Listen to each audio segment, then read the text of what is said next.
2 लोग हैं हरियाणा वाले। हाँ, आज हरियाणा का बहुमत है।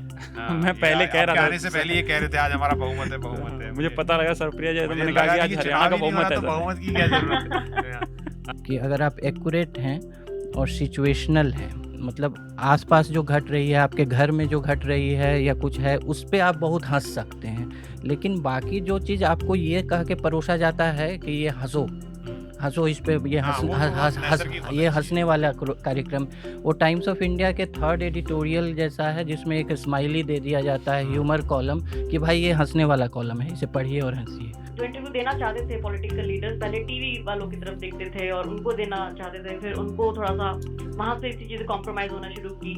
लेकिन अब उनको वो भी नहीं चाहिए, अब आपको टीवी जर्नलिस्ट भी नहीं चाहिए, अब आप कंटेंट क्रिएटर्स के पास चले जाइए। आपको पता है कि उनके पास नंबर भी है, उनके पास व्यूअर्स भी हैं, और आपसे कोई इस तरह का सवाल करने की कोई कोशिश भी नहीं करेगा। क्यों करेगा? क्योंकि उन्होंने वैसे उसका फॉर्मेट इतना कैजुअल बातचीत और ये सब रखा हुआ है। 3 लोग कोशिश कर रहे थे जो सीएम बीरेंद्र सिंह को की जगह लेंगे। ये रिपोर्ट वहाँ के आर्मी इंटेलिजेंस से आई थी।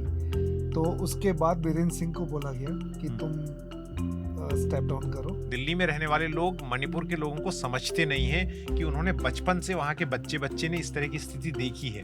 वो दिल्ली वाले की तरह नहीं है कि पुलिस के 4 लट खा के छुप के अंदर बैठ जाएगा। He will assert himself. और एक 8 साल के बच्चे का उदाहरण देख के बता रहे थे अपने रिलेटिव का कि जब उन्होंने कोई कच्चा बम ऐसे फेंका उनके घर के आगे, तो वो बच्चा दौड़ के बाहर गया और उसने उठा के वापस फेंक दिया। अगस्त 2023 में जब लोकसभा में मोदी जी ने खुद कहा था कि देश भरोसा रखे, मणिपुर में शांति का सूरज उगेगा। अब वो शांति का सूरज कब उगेगा ये नहीं पता है। तो वहां पर मोदी ने भी जाके कहा कि मेक अमेरिका ग्रेट अगेन, जो ये एक जो है एक नारा जो है उनको मेक अमेरिका ग्रेट अगेन की जगह मेक इंडिया ग्रेट अगेन जो है ये कहा ना उन्होंने वहाँ पर। दरअसल उन्होंने जब वो बायलैटरल प्रेस कॉन्फ्रेंस हो रही थी दोनों की, तो उन्होंने कहा कि मोदी जी, ट्रम्प का नारा है मेक अमेरिका ग्रेट अगेन, हमारा है विकसित भारत 2047। तो इंग्लिश में उसका अनुवाद है मेक इंडिया ग्रेट अगेन। तो कह रहे हैं कि ये मागा कहते हैं, हम मेगा कहते हैं, मागा मेगा मिलके मेगा बन रहे हैं। तो वो जो टर्म कॉइन करने की उनकी आदत है, तो वो मागा और मेगा को मिला के MIG उन्होंने बनाया। मैं ये उसको सोशल मीडिया के लोगों के उस हिसाब से नहीं देखती कि ये तो हमारा इन्होंने सब खराबी कर दिया, बर्बादी कर दिया। ये किसी भी सरकार को ये दोनों तरह से लेके चलना पड़ता है। जो उन्होंने इमिग्रेशन वाले पे जो उन्होंने कहा, बात तो बहुत सदी हुई गई है और बहुत लॉजिकली गई है। अगर नरेंद्र मोदी का बयान देखे कि भाई जो अगर कोई लीगल है वहाँ पर तो इलीगल है। तो वर्ड इज फ्लैट में थॉमस फ्रीडमैन लिखते हैं और कई चैप्टर्स उन्होंने उसमें जो डिवाइड किए, उसमें किसी चैप्टर में ये जवाब था कि कैसे भारत के बच्चे बड़ी मेहनत करते हैं। सुबह 4 बजे उठते हैं, उनके माँ बाप उनको चाय या कॉफ़ी का एक प्याला देते हैं और फिर वो IIT और इनकी तैयारी कर रहे हैं, इस तरह के कंपटीशन की। तो कहते हैं कि अब अमेरिका में लोग जो हैं पहले कहते थे अपने बच्चों से कि ब्रेकफास्ट करो, क्योंकि चीन और भारत में लोग भूखे हैं, they are dying of hunger. लेकिन अब वो ये कहते हैं कि बेटा अपना होमवर्क करो, क्योंकि चीन और भारत के बच्चे आपकी नौकरियां खाने के लिए भूखे हैं। ठीक है, तो मैं प्रमोट करता हूँ ऐसा OTT प्लेटफॉर्म जिसपे मोस्टली खराब फिल्में आती हैं। लेकिन एक खराब से आज का जो कंट्रोवर्सी चल रही है, खराब से 2 है, लो इन क्वालिटी और इंडिसेंट। खराब से क्या, खराब माने परिभाषा उलझुल। और चंद्रचूड़ जी का इंटरव्यू भी देख सकते हैं। हाँ, वो भी अच्छा है। अरे बिल्कुल हिंदी में भी हमने लगा दिया है। वो बढ़िया है। ठीक है, आपने ये अच्छा काम किया, आपने हल्के से उसे भी सरका दिया आगे। बिल्कुल सर, सब आप सरकार है, सब अपना। नमस्कार, आपका खर्चा आपकी चर्चा, हफ्ता दर हफ्ता हम एक बार फिर आपके लिए लेकर आए हैं न्यूज लॉन्ड्री का साप्ताहिक हिंदी पॉडकास्ट NL चर्चा। मैं हूं हृदय जोशी और मैं यहाँ पर इसलिए हूं आज क्योंकि अतुल की तबीयत थोड़ा नासाज है। वो जल्द ही आपसे रूबरू होंगे, तब तक के लिए आप मुझे झेलिए। और मेरे साथ यहाँ पर हमारे साथी और हमारे अच्छे पैनलिस्ट हैं। रमन कृपाल जी से मेरी बड़े दिनों बाद मुलाकात हो रही है। सर, स्वागत है आपका। Editor in chief news laundry के आनंद वर्धन, हमारे चहेते कॉलमनिस्ट और न्यूज लॉन्ड्री में लगातार आप पढ़ते रहते हैं इन्हें। विकास जांगड़ा जो हमारे न्यूज लॉन्ड्री के ऊर्जावान पत्रकार और साथ में BBC की डिजिटल वीडियो एडिटर और मेरी न्यूज NDTV में पहले साथी रह चुकी सर्वप्रिया सांगवान। सर्वप्रिया, आपका भी बहुत बहुत स्वागत है। तो बहुत बहुत शुक्रिया सुदेश सर। तो आप दिल्ली में ही हैं? दिल्ली से ही जुड़ रही हैं या बाहर हैं? दिल्ली में हूँ, ऑफिस में ही हूँ। अच्छा, बहुत बहुत शुक्रिया जुड़ने के लिए।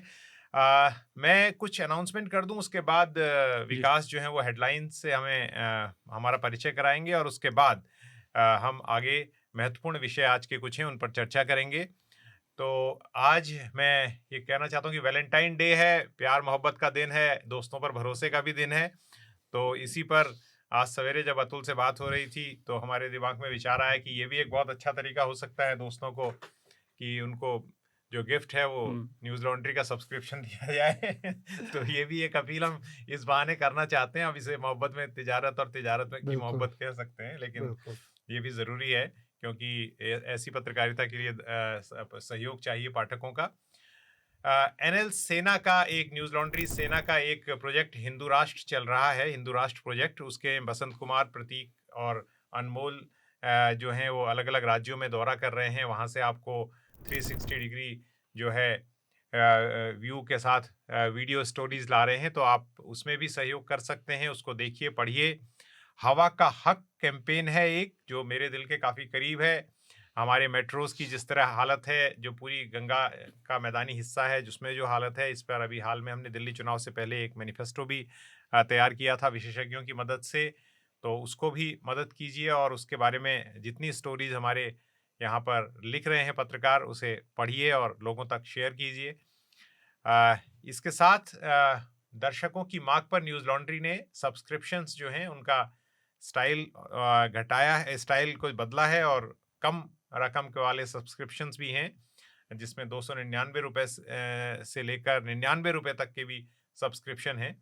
तो इसके लिए आप hindi.newslaundry.com/subscription पर जाकर ये सब्सक्रिप्शन जो हैं वो ले सकते हैं। तो ये बातें थी। साथ में ये भी बताना चाहते हैं कि चर्चा के कुछ एपिसोड जो हैं आगे अभी फ्री हैं, पेवॉल के बाहर है, तो इसका आप फ़िलहाल लुत्फ़ उठा सकते हैं बिना किसी खर्च के। लेकिन इससे हमारी सब्सक्रिप्शन की जो अपील है वो कमज़ोर नहीं पड़नी चाहिए। तो विकास, मैं आपके हवाले करता हूँ। पहले हेडलाइंस देख लेते हैं और उसके बाद फिर आगे बढ़ेंगे। तो इस हफ्ते की शुरुआत हम बिल्कुल उस ताज़ी खबर से करते हैं जो हाल ही की है, मोदी के यूएस दौरे से जुड़ी है। प्रधानमंत्री मोदी जो है अपनी आधिकारिक यात्रा पर अमेरिका गए।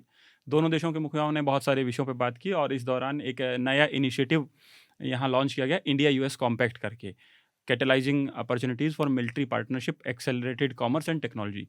तो कहा जा रहा है कि उनका जैसे जो ट्रंप का जो ध्यान है जब से उन्होंने शपथ ग्रहण किया कि बिजनेस की ओर ज़्यादा है, कि वो कैसे अपने बिजनेस को, अमेरिका के बिजनेस को बढ़ाएं टैरिफ के नाम पे और बाकी चीज़ों के नाम पे, तो वो हुआ है। पर अभी ये है कि मोदी वहाँ से समय मांग के लेके आए हैं कि आप दिल्ली में आइए, तब हम इस पर तरीके से बात करेंगे कि क्या डील हो और क्या टैरिफ विषय जरूर रहेगा हमारी बातचीत का। दूसरी हमारी सुर्खी जो है वो भी बिजनेस से संबंधित है। अदानी ग्रुप जो है श्रीलंका में उन्होंने परवन परियोजना जो उनका विंड प्रोजेक्ट था, उन्होंने उसको वापस खींच लिए हैं उससे अपने हाथ। तो वो 484 मेगावाट की ये परियोजना थी और कहा गया कि सरकार जो है वो इसकी जो निवेश की शर्तें हैं वो उस पर परियोजना की जो शर्तें थी उस पर फिर से बात करना चाह रही थी, क्योंकि ये 484 मेगावाट का मतलब है काफ़ी बड़ा प्रोजेक्ट था। लेकिन जो राष्ट्रपति वहाँ बने हैं उनका चुनावी एजेंडा भी यही था कि वो आएंगे तो इसको रीनेगोशिएट करेंगे और इसकी बहुत स्ट्रॉन्ग स्क्रूटनी करेंगे। एनर्जी का मामला है तो इसलिए सम्मानपूर्वक उन्होंने उससे कह दिया कि हम पीछे हट रहे हैं और तो अब ये जो है फिर से नई समितियाँ बनेंगी और दोबारा से भी होगा। पैसों की बात चल रही तो अगली हमारी सुर्खी जो है इस हफ्ते इंडियन एक्सप्रेस की रिपोर्ट आई, उसमें बताया गया कि जो लॉटरी किंग हैं सैंटियागो मार्टिन, उनके पास जो है करीब 350 ऐसी कंपनियां थी जो सिर्फ पैसा को हेरफेर के लिए बनाई गई थी। उसमें बहुत सारी, मतलब ये उनकी भाषा में कहें तो ये सारी LLPs थी और लॉटरी का पैसा जो है डाइवर्ट होके इन कंपनियों के जरिए जाता था। ईडी ने जो खबर में आंकड़ा आया है वो 3,000 करोड़ रुपए के करीब का मामला है। और पर इसमें एक पेश हो गया कि ये मामला सुप्रीम कोर्ट तक भी पहुंच गया है। सैंटियागो मार्टिन के यहाँ से जो चीज़ें जब्त की गई थी, जिसमें इलेक्ट्रॉनिक डिवाइसेस हैं, लैपटॉप हैं, कंप्यूटर हैं, और सुप्रीम कोर्ट में एक मामला आया था। सुप्रीम कोर्ट ने कहा था कि आप ऐसे डिवाइस जब्त नहीं कर सकते और कॉपी नहीं कर सकते। तो अभी उस मामले में भी डिले हो रहा है। तो ईडी कह रहा है कि वो एक शील्ड की तरह काम कर रहा है वहाँ फिलहाल। और दर्शकों को ध्यान से बता दें कि सैंटियागो मार्टिन की जो कंपनी थी फ्यूचर गेमिंग, उसने इलेक्ट्रॉनिक बॉन्ड में जो है चुनावी बॉन्ड जो थे, इलेक्टोरल बॉन्ड, उसमें सबसे बड़ा दान इन्हीं की ओर से था। 1368 करोड़ रुपए इन्होंने दिया। इन्होंने अलग अलग पार्टियों को, कांग्रेस को सबसे ज्यादा पैसे दिए थे, पर बाकी पार्टी भी थी उसमें। और हमारी चर्चा के आज का विषय भी है तो मणिपुर में जो है बीते दिन जो है राष्ट्रपति शासन लगा दिया गया है और यहाँ 2023 से जो है दो समुदाय बीच, मैती और कुकी के बीच जो है जातीय संघर्ष चल रहा है। अब तक 200 से ज़्यादा लोग मारे जा चुके हैं और मुख्यमंत्री जो है एन बीरेन सिंह मणिपुर के, उन्होंने कुछ दिन पहले इस्तीफा दे दिया था और सरकार नहीं बनने की बहुत सारी हालातों के बीच, जिस पर हम चर्चा भी करेंगे, तो अंत में राष्ट्रपति शासन लगा दिया गया। खास बात यह है कि राष्ट्रपति शासन का जो निर्णय आया है, जब संसद का सदन जो है 10 मार्च तक के लिए स्थगित हो गया, तब ये फैसला पब्लिक किया गया कि अब राष्ट्रपति शासन लग रहा है। इस पर ये हमारा मुख्य विषय आज जी बातचीत का। सदन की से ही जुड़ी हमारी अगली सुर्खी है कि राज्यसभा में विपक्ष के नेता मल्लिकार्जुन खड़गे ने, उन्होंने जो जैसे ही जेपीसी रिपोर्ट प्रस्तुत हुई जो वक्फ विधेयक पर है, वक्फ अमेंडमेंट एक्ट पे है, तो उन्होंने कहा कि जेपीसी की जो रिपोर्ट है उसमें से जो डिसेंट वाली टिप्पणियां हैं वो हटा दी गई, बिल्कुल डिलीट कर दी गई, उनको रखा भी नहीं गया है। तो इस तरीके से ये रिपोर्ट अधूरी है। उन्होंने कहा कि इसको हम वापस भेजिए, जो डिसेंट नोट हैं उनको शामिल कीजिए और फिर आप इसको लेकिन सदन के मामला शायद सुलझ गया है, क्योंकि फ्लोर पे होम मिनिस्टर ने स्टेटमेंट देके कहा है कि उनकी पार्टी को कोई प्रॉब्लम नहीं है वो डिसेंट नोट, लेकिन जो अभी रिपोर्ट पेश हुई थी उसकी बात हुई है जी, कि उसमें से तो उन्होंने पूरा हटा दिया था, तो बाद में अब ये संभालने की ओर मामला जाए।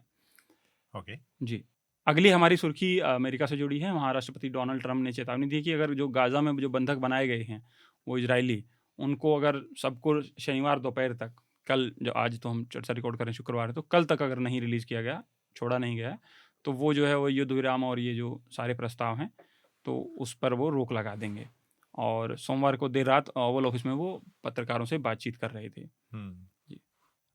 इसके अलावा अगली हमारी सुर्खी जो है इस हफ्ते का एक और प्रमुख विषय जो काफ़ी चर्चा में रहा भी है और अभी तक भी चल ही रहा है, यूट्यूबर समय रैना और पॉडकास्टर जो रणवीर अलावादिया है, उनसे जुड़ा है। रणवीर अलावादिया ने इनके शो इंडियाज़ गॉट लेटेंट पर एक अभद्र टिप्पणी की, उसको लेकर विवाद खड़ा हो गया और अब इस मामले में ये है कि समय रैना फिलहाल अमेरिका में है और यूट्यूबर ये पॉडकास्टर रणवीर अलावादिया जो है वो सुप्रीम कोर्ट पहुंच गए हैं कि उनके खिलाफ जितने भी मामले दर्ज हो रहे हैं इन सबको क्लब करके एक जगह सुनवाई की जाए। उनके खिलाफ अलग अलग राज्यों में राष्ट्रीय महिला आयोग भी इसमें आ गया है बीच में।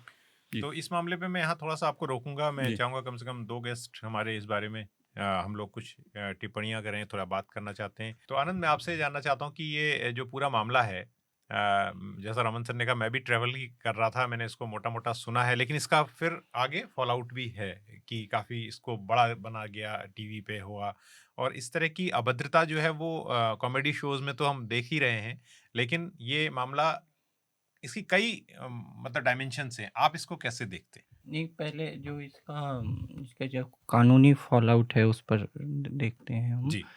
तो जो केस दर्ज हुए हैं तो वो कहिए कि जो रेस्ट्रिक्शंस हैं, जो पाबंदियां हैं फ्री स्पीच पर, आर्टिकल 19 सबसेक्शन 2 के 4th में decency and public morality, okay, तो इसके अंतर्गत आएगा। मतलब ये कॉन्स्टिट्यूशनल प्रोटेक्शन इसको, इस तरह के फ्री स्पीच को नहीं है जो इसका उल्लंघन करती है।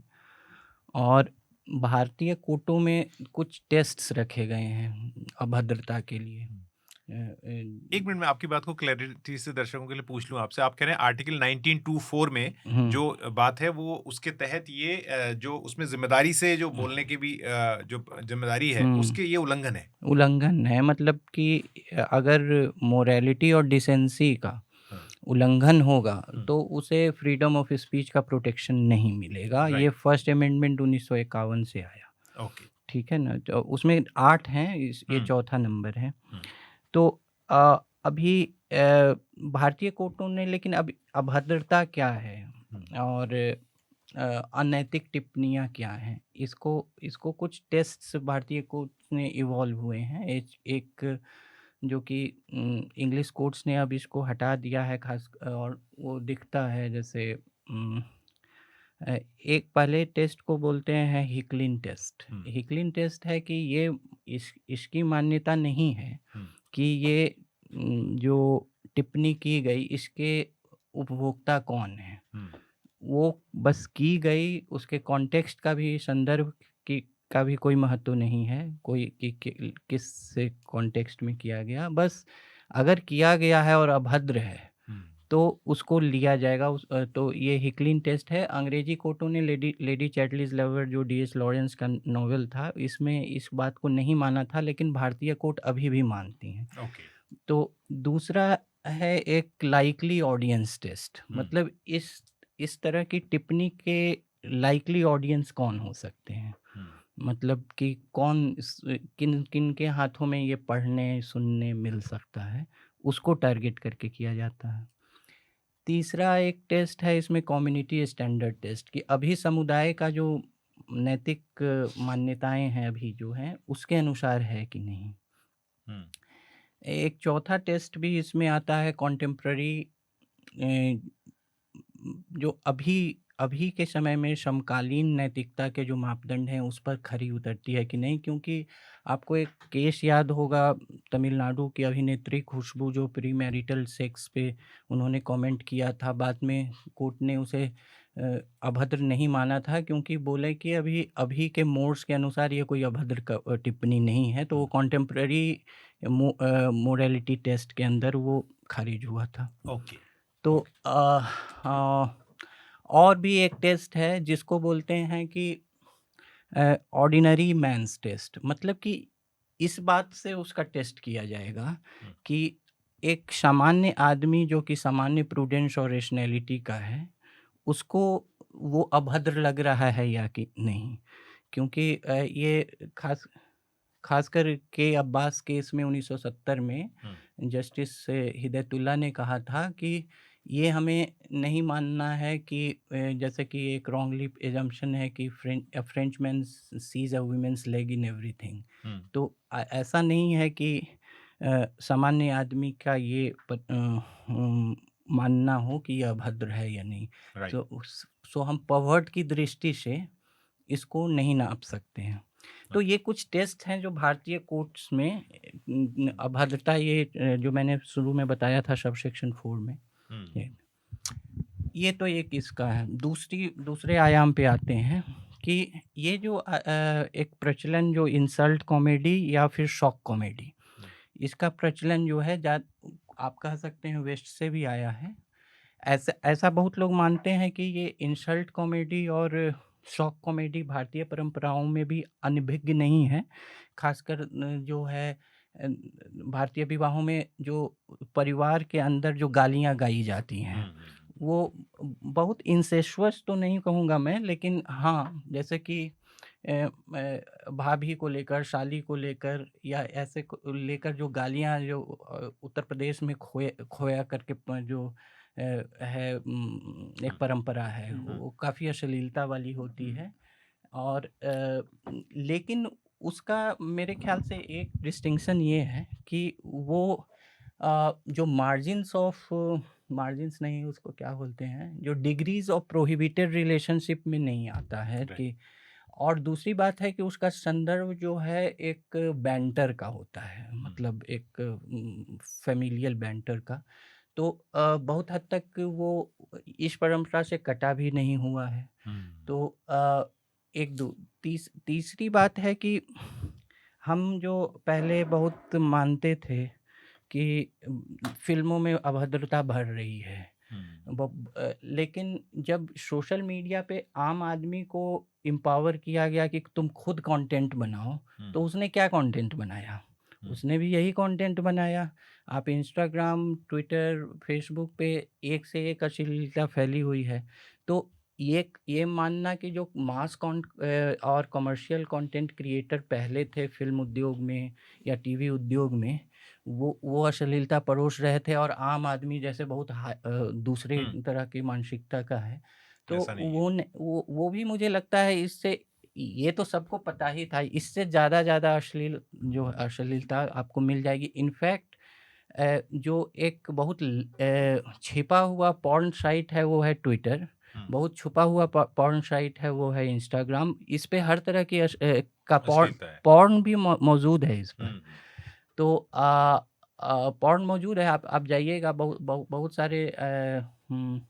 इनफैक्ट मैं कहता हूँ कि सबसे बड़े जो पाठक हैं ना, सबसे बड़े पाठक कई आर्टिकल्स के पॉर्न स्टार होते हैं, कोई लाइक नहीं किया रहेगा, देखिएगा कोई पॉर्न स्टार आपकी आर्टिकल को लाइक किए हुए हैं। तो उस उन तो वो तो एक ट्रैप भी है। ट्रैप है, वो ट्रैप है। कि ये लॉज अप्लाई होते हैं हेट स्पीच पे भी? ये जो आप टेस्ट कह रहे थे, ये 5 नहीं Does it hate ये speech also? indecency और morality नहीं, ये की सिर्फ बात है। इंडियन तो ये एक चीज में एक मिनट के लिए अगर आप मैं इस बात में, क्योंकि काफी बात हुई है, सरप्रिया से पूछना चाहता हूँ, वो डिजिटल देखती हैं बीबीसी में। सरप्रिया, इसको लेके जो आउटरेज हुआ, खासतौर से मेन स्ट्रीम टीवी चैनल्स में, उन्होंने एक वर्ड कॉइन किया, कुछ एक ने कम से कम, कि डिजिटल डर्ट को अब रोका जाए। तो आप की बिरादरी में इधर कैसे देखा जा रहा है इसको?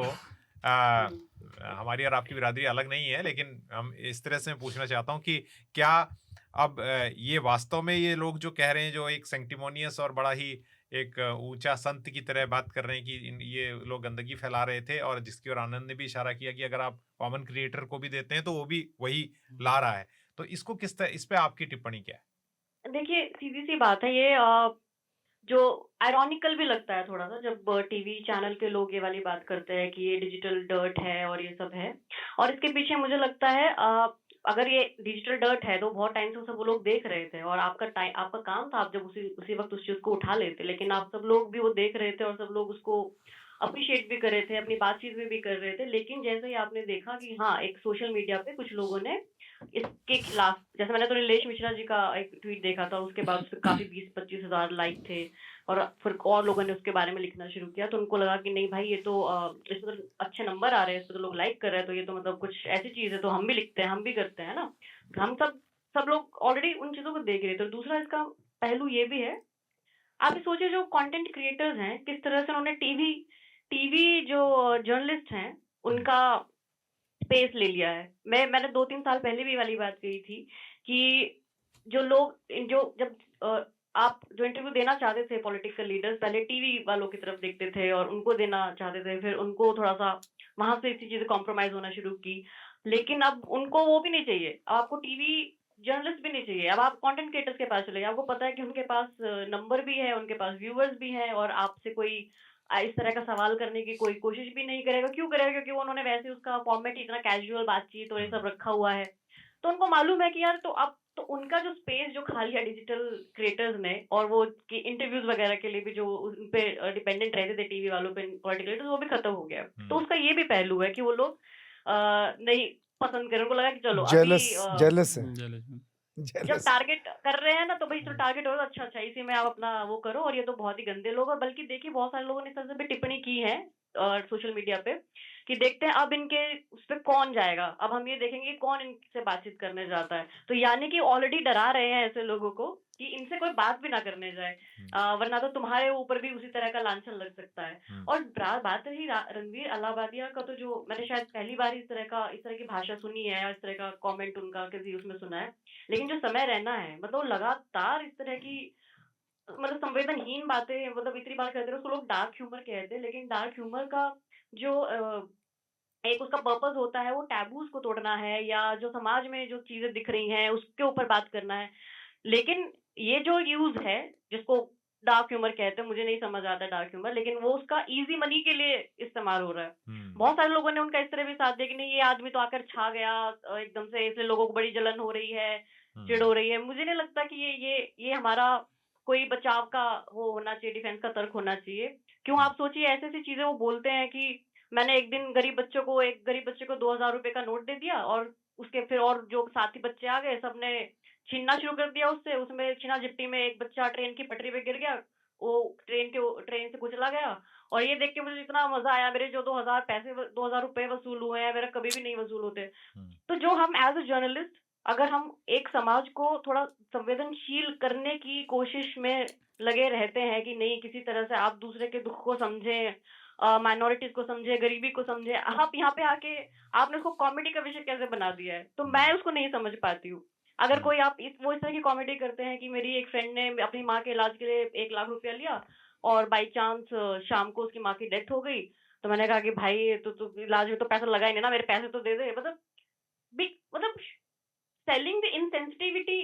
तो मुझे नहीं लग रहा है कि वो कैसे डार्क ह्यूमर है। और बार बार दूसरे बड़े बड़े बाहर के लोग एग्जाम्पल देते हैं, पता नहीं मतलब कितने उन लोगों ने एक्चुअली उनके देखे हैं प्रोग्राम्स और उनको कितना उसको स्टडी किया है कि वो किस तरह का कंटेंट बनाते हैं और हमारे यहाँ पे लोग किस तरह का कंटेंट बना रहे हैं। I think it's mostly because of the commercial reason.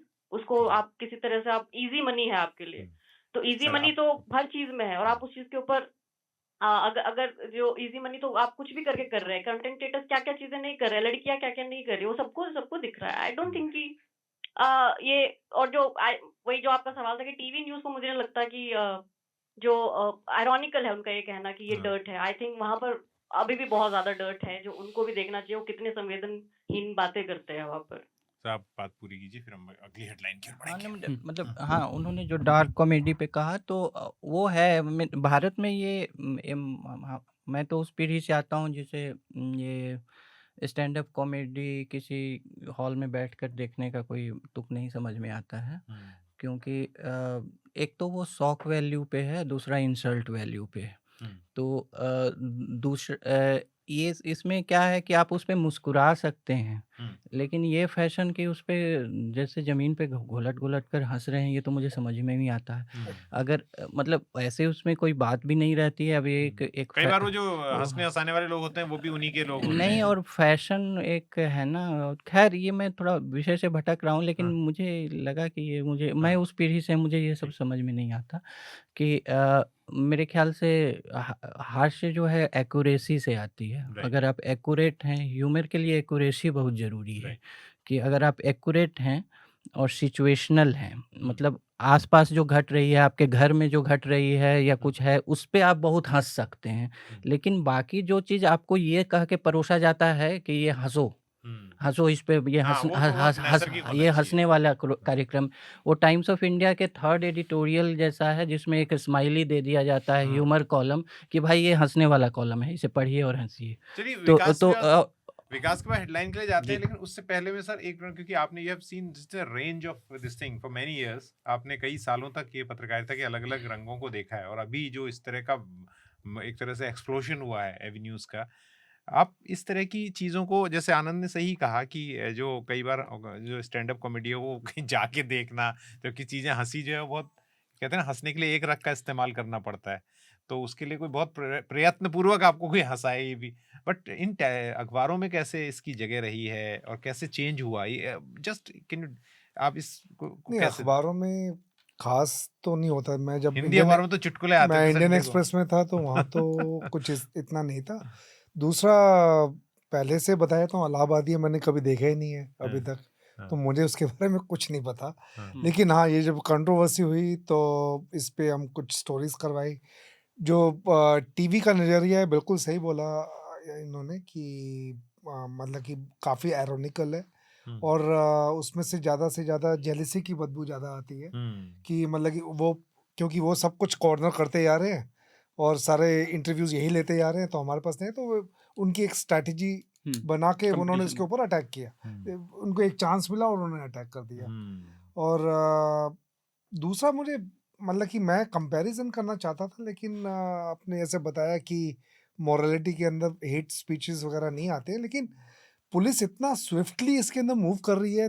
With in 2-3 days 30 लोगों को उन्होंने क्वेश्चन किया है, तो वो मुझे समझ में नहीं आया कि जो स्विफ्टनेस है इन अ केस लाइक दिस, वो मुझे कुछ थोड़ा सा कि भाई ये मुंबई पुलिस इतना फास्ट इस पे एक्ट करती है, लेकिन हेट स्पीचेस पड़े हुए हैं 2 साल से 3 साल से, उस पर ना कोई इन्वेस्टिगेशन होती है ना कुछ होता है। बट आई डोंट नो कि इन दो में पैरेलल ड्रॉ कर सकते हैं कि नहीं। अगर मे बी सेम लॉ होता तो शायद। मैंने 19.2 में बताया, उसमें इंसाइटिंग हेट्रेड एनिमिटी अमंग वो है, मतलब मैं बोला कि 4th ये डिसेंसी और मोरालिटी में ये कवर नहीं होता है, वो एक अलग प्रावधान है। अलग उसका अगली हेडलाइन। जी काफी अच्छी लंबी बात हो गई जी जी। और जो हेट स्पीच से ही जुड़ी है हमारी अगली हेडलाइन जो रमन सर बात कर रहे हैं। हाँ, तो हेट स्पीच को लेकर अभी बीते दिनों जो है एक रिपोर्ट आई है और बताया गया कि भारत जो है पिछले साल की तुलना में इस साल जो है उसमें हेट स्पीच के मामलों में जो है वो 74.4% की वृद्धि हुई है, और ये खतरनाक है। और इसमें जो है पॉलिटिकल लीडर्स ज़्यादा इन्वॉल्व हैं, और खासकर सत्तारूढ़ भारतीय जनता पार्टी के।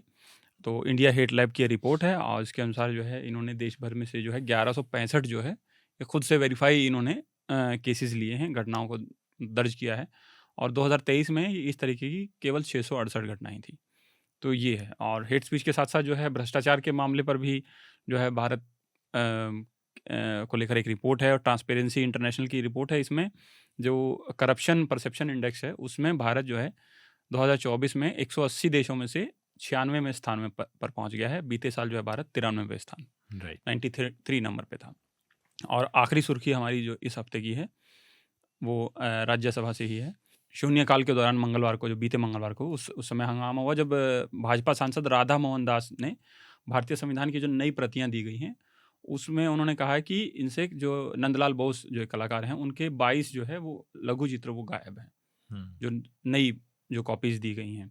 तो उसके बाद जो है अग्रवाल के हस्तक्षेप के बाद राज्यसभापति जो है धनखड़ ने, उन्होंने सरकार को निर्देश दिया कि वो इसमें सुधार करें और ये तय करें कि आगे से जो है वो केवल ऐसी प्रमाणिक प्रति ही जो है वो उपलब्ध हो। तो ये हमारी इस हफ्ते की सुर्खियाँ थी। बहुत बहुत शुक्रिया विकास। तो अब हम बात कर सकते हैं अपने जो मुख्य विषय है जिस पर हम बात करेंगे, मणिपुर को लेकर। जैसा कि विकास ने आपको बताया कि मणिपुर में बीरेन्द्र सिंह के इस्तीफे के 4 दिन बाद जो है प्रेसिडेंट रूल लगा दिया गया है। ये 11वीं बार हो रहा है मणिपुर राज्य के इतिहास में जब वहाँ पर प्रेसिडेंट रूल लगाया गया है। 23 साल पहले जो प्रेसिडेंट रूल था 2001 में लगाया गया था। तो मई 2023 से वहाँ पर जो हिंसा चल रही है उसमें सरकारी आंकड़े जो नवंबर के मैं देख रहा था वो जब वहाँ के सिक्योरिटी एडवाइज़र ने ब्रीफ किया था मीडिया को, तो 258 सरकार ने खुद माना था कि लोगों की जान गई है। और बड़ी संख्या में वहाँ पर जो है फौज की तैनाती है। 29,000 फौज से जब मैं मतलब है कि सारी सेंट्रल जो आर्म्ड पुलिस है प्लस राज्य की पुलिस है प्लस आर्मी है, मिला के 29,000 पर्सनल लगभग वहाँ पर मौजूद हैं। तो ये एक बहुत एक राज्य के लिए, दुनिया में धरती में किसी भी हिस्से के लिए एक बहुत मायूस करने वाली बात है कि इतना ज़्यादा वहाँ पर मौजूद है फोर्सेस और लोगों के लिए दिक्कतें इतनी ज़्यादा हैं। तो इससे एक पॉलिटिकल इसका रिफ्लेक्शन भी है कि किस तरह से मुझे अभी तक ध्यान जितना आता है, मैं टीवी और अखबारों को फॉलो नहीं किया है इस समय बहुत ज़्यादा, तो मणिपुर में शायद अभी तक प्रधानमंत्री मोदी नहीं गए पर अमित शाह ने वहाँ गए हुए हैं। बिल्कुल। तो ये एक अमित शाह गए, ऑपोजिशन ये राहुल गांधी गए। हाँ। लेकिन सरकार की ओर से जो है अब शायद ऐसा माना जा रहा है कि मोदी वहाँ जाएंगे, लेकिन पॉलिटिकली इससे बिग चाहिए, एक बड़ा चैलेंज है क्योंकि बीजेपी के लिए वहाँ सरकार बनाना ही संभव नहीं हो पाया एक बार बीरेन्द्र सिंह के इस्तीफे देने। हाँ, मतलब शुरुआत ऐसे ही हुई थी कि वो एक पार्टी का नाम है वहाँ पे, what is it called, MPCC, जिसमें क्या नाम पहल करनी थी बीजेपी के लेजिस्लेटर ने, और ये पहले से डिसाइड हो गया था। 3 लोग कोशिश कर रहे थे जो सीएम बीरेन्द्र सिंह को की जगह लेंगे। ये रिपोर्ट वहाँ के आर्मी इंटेलिजेंस से आई थी। तो उसके बाद बीरेन्द्र सिंह को बोला गया कि तुम स्टेप डाउन करो, क्योंकि फिर उन्होंने कोशिश की कि गवर्नमेंट बनेगी या नहीं बनेगी। तो उसमें जो एक मीटिंग चल रही थी श्याम कुमार के ऑफिशियल रेजिडेंस पे, तो वहाँ पे गोविंद दास एंड खेमचंद ये थे पोटेंशियल नेम्स जो सीएम बन सकते थे वहाँ पे। तो 2 दिन तक वो चली, उसके बाद किसी उस पे नहीं आ पाए, तो उसके बाद इन्होंने सेंटर को रूल किया है। तो इससे ये भी पता चलता है कि कितना ज़्यादा बीजेपी के अंदर भी कितना फ्रिक्शन है इस पूरे मामले को लेकर। आनंद, इसमें बीजेपी के लिए भी एक बहुत बड़ा संकट है क्योंकि इतने लंबे समय तक वहाँ हिंसा चली और अभी भी चेंज ऑफ गार्ड जो होता है तो वो सरकार बनाने की स्थिति में नहीं। इससे पहले मैती और कुकी के जो रिप्रेजेंटेटिव्स थे उनकी मीटिंग अमित शाह के साथ हुई है। अमित शाह के साथ उसकी मीटिंग हुई है कि कोई नेगोशिएट कर सके या कुछ कर सके। तो ये 1.5 साल से चल रहा है जब से वॉयलेंस चल रही है, तो लेकिन कुछ नतीजे पे नहीं आया।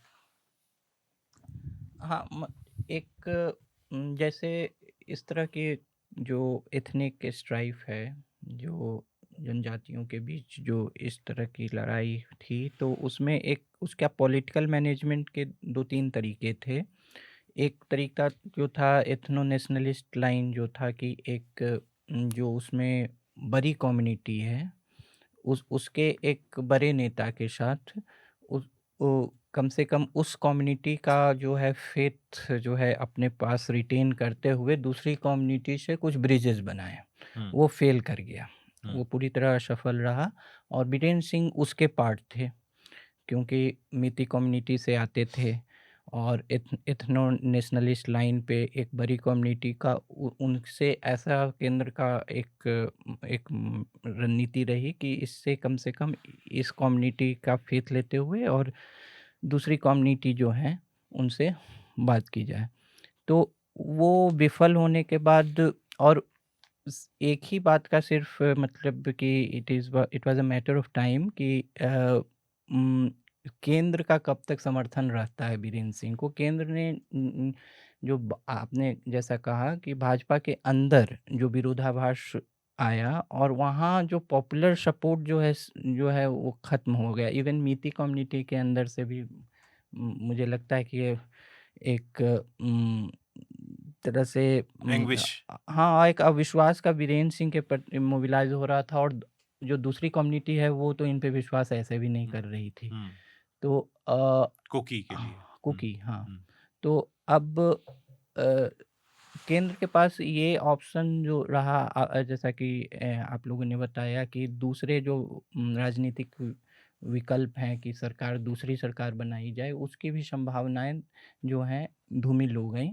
तो अब इन्होंने एक क्या है कि सस्पेंडेड एनिमेशन में असेंबली को रख दिया है। उससे दो संभावनाएं फिर बनती हैं कि अगर हम मुख्यमंत्री फिर से या सरकार बनाने में कामयाब हो जाते हैं तो हम अपनी सरकार फिर ला सकते हैं, जिसकी संभावनाएं मुझे कम लगती हैं। मेरे ख्याल से अब एक ही है कि जो अगले चुनाव तक ये राष्ट्रपति शासन एक्सटेंड करेंगे और ऐसी इनकी उम्मीद होगी कि जो है स्थिति सामान्य होकर हमारी सरकार वापस आए। अब देखते हैं क्या हो। तो बीजेपी किसी भी जगह में छोटे से छोटे राज्य हो चाहे कुछ हो, वहाँ सरकार बनाने की जो अपनी वो है इतनी आसानी से छोड़ती नहीं है और वो कोशिश करेंगे कि वापस उनकी वापसी हो। सर्वप्रिया, ये कितना इसको आपको कितना बीबीसी उन चंद जगहों में थी जिन्होंने ग्राउंड पर भी लोगों को भेजा इसको रिपोर्ट करने के लिए। आपको क्या लगता है कि कितनी बड़ी ये पीएम मोदी के लिए अब समस्या है या उनके पास अब अपॉर्चुनिटी है कि वो कम से कम वहां जाएं, अभी तक तो वहां नहीं गए, और एक इकबाल कायम करें, नए सिरे से नई शुरुआत हो? क्योंकि ये वो राज्य है जहां पर मैं 2015 में जब गया था, बहुत साल पहले, तो तब मैंने देखा वहां पर लोगों की समस्याएं जो हमें यहाँ से केवल हिंसा दिखती है, पर हर रोज की समस्या वहां इतनी ज्यादा है। और उसके आगे जो रास्ता जाता है नागालैंड के लिए, उन लोगों को भी वो रास्ते के ब्लॉकेड होने से झेलनी पड़ती है वो समस्या। हर चीज इतनी महंगी, किसी भी एक मामूली सी जरूरत के लिए इतनी परेशानी। तो आपको क्या लगता है इसको देख के कि प्रधानमंत्री के स्तर पर कितनी बड़ी ये एक अवसर है या उनके लिए चुनौती है? बहुत बड़ी चुनौती है ये अभी। ये इतना इजी नहीं है। आप सोचिए कि जो मणिपुर के लोग हैं वो अपने ही राज्य में वो शरणार्थी हैं, चाहे वो किसी भी समुदाय के लोग हैं। और इसलिए ये इजी नहीं है क्योंकि आप सोचिए कुकीज़ ने बहुत पहले से वो बोल रहे थे कि जब तक ये इस्तीफा नहीं देते हैं बीरेंद्र सिंह, हम बात ही नहीं करेंगे। और ये तो बहुत महीने से ये वाली बात चल रही है, उसके बावजूद भी इतना वक्त लगा दिया। बीजेपी ने बहुत संभल के कदम रखा, सोचा कि नहीं अब कुछ इस तरह से बात हो जाएगी, अब हो जाएगी, लेकिन नॉर्मलसी बहाल नहीं हुई। और अब सरकार को भी समझ आ चुका है कि नॉर्मलसी बहाल किए बिना अब मतलब ये बहुत ज्यादा आगे बात बढ़ चुकी है। अब राष्ट्रपति शासन लगा है, जब कल संसद जब खत्म हो गया, सत्र खत्म हो गया, तो उन्होंने भी बड़ा सोच समझ के फिर रात को वो लगाया राष्ट्रपति शासन। और तो लेकिन ये मुझे लग रहा है कि अभी इतनी बड़ी चुनौती, क्योंकि लोगों का ना कोई वो रहा नहीं है वहां पर। मैंने अभी रिसेंटली जो मणिपुर के पूर्व चीफ जस्टिस इस पूरे दौरान रहे भी हैं, उनसे भी बात की, सिद्धार्थ मृदुल से। तो वो ये बात कह रहे कि सच में लोगों का प्रशासन, जुडिशरी, किसी पे भी, सरकार पे, किसी पे कोई लोगों को ट्रस्ट नहीं है। इतने इतने कैसे लोगों को मतलब किडनैप किया है, बलात्कार किया है, मर्डर्स हुए हैं, गर्दनें काटे गए। जो रिपोर्टर्स हमें आके बता रहे हैं किस तरह की वो चीजें वहां पे चलती रही। राजमार्ग सारे बंद हैं। आप सोचिए नॉर्मलसी कहाँ है कि मतलब या तो आप हवाई जहाज से ही जाएं वहां पर और वहां से वापस राजधानी से वापस लौट आएं, लेकिन राजमार्ग बंद, आप जा नहीं सकते। जब तक लोग बिजनेस के लिए इधर उधर अपने आवाजाही नहीं करेंगे तो कैसे आप वहां पे नॉर्मलसी बहाल करेंगे? तो अभी तो ये रास्ता बहुत लंबा है ये, और एक भी अभी तक ट्रायल शुरू नहीं हुआ। अभी तो एसआईटी ही बैठी हुई है जो हमने अपने सामने वो देखी इतनी एक शर्मनाक वीडियो देखी जो 2 महिलाओं को नग्न करके ऐसे किया गया। पुलिस ने ही खुद सुप्रीम कोर्ट ने कहा था कि पुलिस ने ही उनको उनके हवाले किया था, भीड़ के हवाले। तो जब इन्हीं का भी एसआईटी पे इन्हीं का ही कुछ नहीं आया है, तो जब तक लोगों को जस्टिस नहीं मिलेगा, जब तक लोगों को न्याय नहीं मिलेगा, नॉर्मलसी आ ही नहीं सकती। तो चाहे वो दिखा कुछ भी लें, वहां पे चले गए, कुछ बात हो गई, जब तक लोग ही नहीं विश्वास कर रहे हैं और जो जो इन समुदायों के प्रतिनिधि हैं वो ही भरोसा नहीं कर पाएंगे, तब तक कैसे? क्योंकि उन्हें मालूम है कि देखिए आपको पता है कितने टाइम से स्टेट मशीनरी फेल है, फिर भी 21 महीने लग गए ना आपको उनका इस्तीफा लेने में भी, आपको राष्ट्रपति शासन लगाने में भी ना। तो इतना इजी आप किसी का विश्वास जीत नहीं सकते। तो मुझे तो अभी बहुत लंबा रास्ता ही लग रहा है, और इवन उन्होंने भी यही कहा जो चीफ जस्टिस सिद्धार्थ मृदुल ने, फॉर्मर चीफ जस्टिस, की अभी बहुत लंबा रास्ता है। रमन सर, अलग अलग राज्यों में, मुख्तलिफ राज्यों में पिछले 50 सालों के दौरान हमने देखा ऐसी समस्याएं आती रही हैं जब पूरी मशीनरी ब्रेकडाउन, पंजाब जैसे राज्य को जो दिल्ली से बहुत दूर नहीं है, वहाँ पर हमने देखा कि किस तरह से हालात थे। लेकिन यहाँ जो अंदर वॉर हो रहा है, एक हमारे मित्र हैं कोई वहाँ के रहने वाले, वो बता रहे थे कि दिल्ली में रहने वाले लोग मणिपुर के लोगों को समझते नहीं हैं कि उन्होंने बचपन से वहाँ के बच्चे बच्चे ने इस तरह की स्थिति देखी है। वो दिल्ली वाले की तरह नहीं है कि पुलिस के 4 लठ खा के छुप के अंदर बैठ जाएगा। He will assert himself. और एक 8 साल के बच्चे का उदाहरण देके बता रहे थे अपने रिलेटिव का कि उस जब उन्होंने कोई कच्चा बम ऐसे फेंका उनके घर के आगे, तो वो बच्चा दौड़ के बाहर गया और उसने उठा के वापस फेंक दिया, विच इज वेरी अनकॉमन यहाँ के लोगों के लिए। लेकिन अभी मैं आपसे समझना चाहता हूँ आपके पत्रकारिता के अनुभव के आधार पर कि पॉलिटिकल और सोशल, मैं रोजमर्रा की जो समस्या है उस पर तो बात ही नहीं कर रहा हूँ, इन मोर्चों पर सरकार क्या कर सकती है? प्रधानमंत्री, गृह मंत्री और जो बड़े स्टेट जो जो वो हैं, और दूसरी पार्टियों को भी अगर शामिल कर लें, अगर वो साथ लेना चाहे तो क्या कर सकते हैं? तो सोशल प्रॉब्लम वहाँ बहुत ज्यादा है, मिसट्रस्ट नंबर। दूसरा जो पॉलिटिकल वहां पर अब वापस लाना पड़ेगा, क्योंकि 11वीं बार राष्ट्रपति शासन लगाया है। Is not a good sign. आपने जैसे बोला मिसट्रस्ट, हाँ। तो सबसे पहले तो बिल्डिंग कॉन्फिडेंस है जी। हर स्टेट का अपना डिफरेंट रीजंस होते हैं जहाँ यहाँ पे भी ये प्रेसिडेंट रूल लगा हो, लेकिन मणिपुर में यहाँ तक मणिपुर का मामला है, 2 ट्राइब्स हैं, कुकी एंड मैतीस। कुकी मैती के एरिया में नहीं आ सकता, मैती कुकी के एरिया में नहीं आ सकता। जी। अगर वो जाते हैं तो या तो किडनैप हो जाते हैं, या मारे बलात्कार हो जाता है, या मारे जाते हैं। तो इसीलिए राजमार्ग मतलब कहीं पे भी चल नहीं रहा। तो और अभी जो 4 मीटिंग जो अमित शाह के साथ भी हुई थी, हमने रिपोर्ट भी किया कुछ मीटिंग्स को, तो उनके जो रिप्रेजेंटेटिव हैं वो भी क्या कह रहे हैं कि इसको एडमिनिस्ट्रेटिव एरिया बना, क्योंकि चाहते हैं कि उनका अपना एक इंडिपेंडेंट एडमिनिस्ट्रेटिव एरिया बन जाए, इफ नॉट स्टेट, जैसे एक यूटी कार्डर टाइप का, पर उनकी कम्युनिटी का होगा। या फिर वो नागा में कुछ कोकीज रहते हैं, उनका भी सपोर्ट इनको आ रहा है। तो वो कह रहे हैं कि एक ऐसा काफ किया जाए, ऐसा एरिया जो कुकीज़ का हो, और उसको एडमिनिस्ट्रेटिव एरिया बनाया जाए। तो जैसे बताया, बहुत ही डिफ़िकल्ट है, बहुत ही मुश्किल है, क्योंकि आपको मिस्ट्रस्ट, जैसे आपने बताया, जब तक आप कॉन्फिडेंस बिल्ड नहीं करेंगे बिटवीन द 2 कम्युनिटीज, 2 ट्राइब्स, नहीं होने वाला, और कुछ नहीं होगा। ऐसा नेता सोशल लेवल पे आपको पहले बिल्डअप करना पड़ेगा, क्योंकि पॉलिटिक्स पे तो अब बिलीव है ही नहीं। ऐसा नेता ढूंढना जो इस तरह का ट्रस्ट डेवलप करे, उसमें समस्या ये है कि अभी ऐसा ही नेता नहीं मिल रहा है जो नेताओं के बीच में ट्रस्ट डेवलप करे। ये सबसे बड़ा उदाहरण है, राइट। तो 2015 का जो मैं जिक्र कर रहा था आनंद, वो ये था कि तब भू कानूनों को लेकर एक बहुत बड़ा आंदोलन हो गया, और जो लोग मणिपुर को हम अपने दर्शकों को बहुत ज़्यादा उनको मानते हैं, वो बहुत इंटेलिजेंट हैं, पर फिर भी मैं रेफरेंस के लिए बता दूं कि मणिपुर की जियोग्राफी ऐसी है कि वहाँ वैली के इलाके में मैतीज रहते हैं, पहाड़ी इलाकों में कुकी, और कुछ हद तक नागाज भी। तो वहां पर उस भू कानूनों को लेकर तब एक 14 साल के बच्चे को, जिसका नाम सपम रॉबिनहुड था, मुझे अभी भी याद है क्योंकि उसका नाम ही ऐसा था, सपम रॉबिनहुड, उसको गोली मार दी थी। और वो बच्चा जब मर गया तो उसके बाद दंगे भड़क गए, अशांति फैल गई, और उसके बाद पुलिस फायरिंग में कुछ, अभी नंबर मुझे ठीक से याद नहीं, अच्छी 4-10 से ज्यादा संख्या में कुकी बच्चों को चूड़ा चांदपुर में मार दिया गया। तो आपको यकीन नहीं होगा कि कई महीनों तक उन लोगों ने उन बच्चों का अंतिम संस्कार नहीं किया, उनकी बॉडीज वर रॉटिंग। मैं गया था वो मोर्चरी में देखने के लिए, तो वो कहते थे जब तक हमें इंसान नहीं मिलेगी, इनको न्याय नहीं मिलेगा, हम इनका अंतिम संस्कार, इनको नहीं दफनाएंगे। ये उनका लेवल ऑफ वहाँ पर रिजॉल्व है जो वो स्टेट से, वो कहते हैं तू मतलब इसलिए कि वो यहाँ से जो लोग जाते हैं उनको उसी नज़र से, उसी स्केप्टिसिज्म से देखते हैं। विकास, अभी के लिहाज से आपको यहाँ के मीडिया में, दिल्ली के मीडिया में इसको लेकर, क्योंकि हम न्यूज़ लॉन्ड्री में पॉडकास्ट कर रहे हैं, आपको क्या लगता है कितना सेंसिटिविटी है इस चीज़ को लेकर, कितना दबाव आपको लगता है, उम्मीद है कि वो बनाएंगे सरकार पर? मीडिया ने तो जब ये मणिपुर वाला मामला हुआ, वीरेंद्र सिंह का इस्तीफा के 4 दिन बाद हुआ, तो जैसे ही इस्तीफा हुआ तो सेम डे वो समय रैना वाली कंट्रोवर्सी इतनी ज़्यादा ऊपर चली गई, इलाहाबादिया वाली, और उसके बाद पूरी उससे कवरेज से गायब था ये मामला मणिपुर का। तो ऐसा लग रहा था कि देश में बस जो है नैतिकता, या जो हम आनंद सर भी बात कर रहे थे, सरप्रिया जी ने बताया था कि उनका एक अपना इंटरेस्ट है लेगेसी मीडिया का, कि उन्होंने स्पेस ले लिया है और अब वो बता रहे हैं कि हम लेजिटिमेट हैं बड़े समाज को, मतलब मास लेवल पे वो बताना चाह रहे हैं कि ये लोग तो ठीक नहीं हैं, इन पर आप भरोसा मत करिए। ठीक है, तो उसमें बहुत सारे और पहलू भी हैं, आर्थिक पहलू भी है, पैसे का भी, विज्ञापन का भी, और भी कई सारी चीज़ें। तो मीडिया से वो कवरेज गायब है मणिपुर वाली, एक बात तो ये।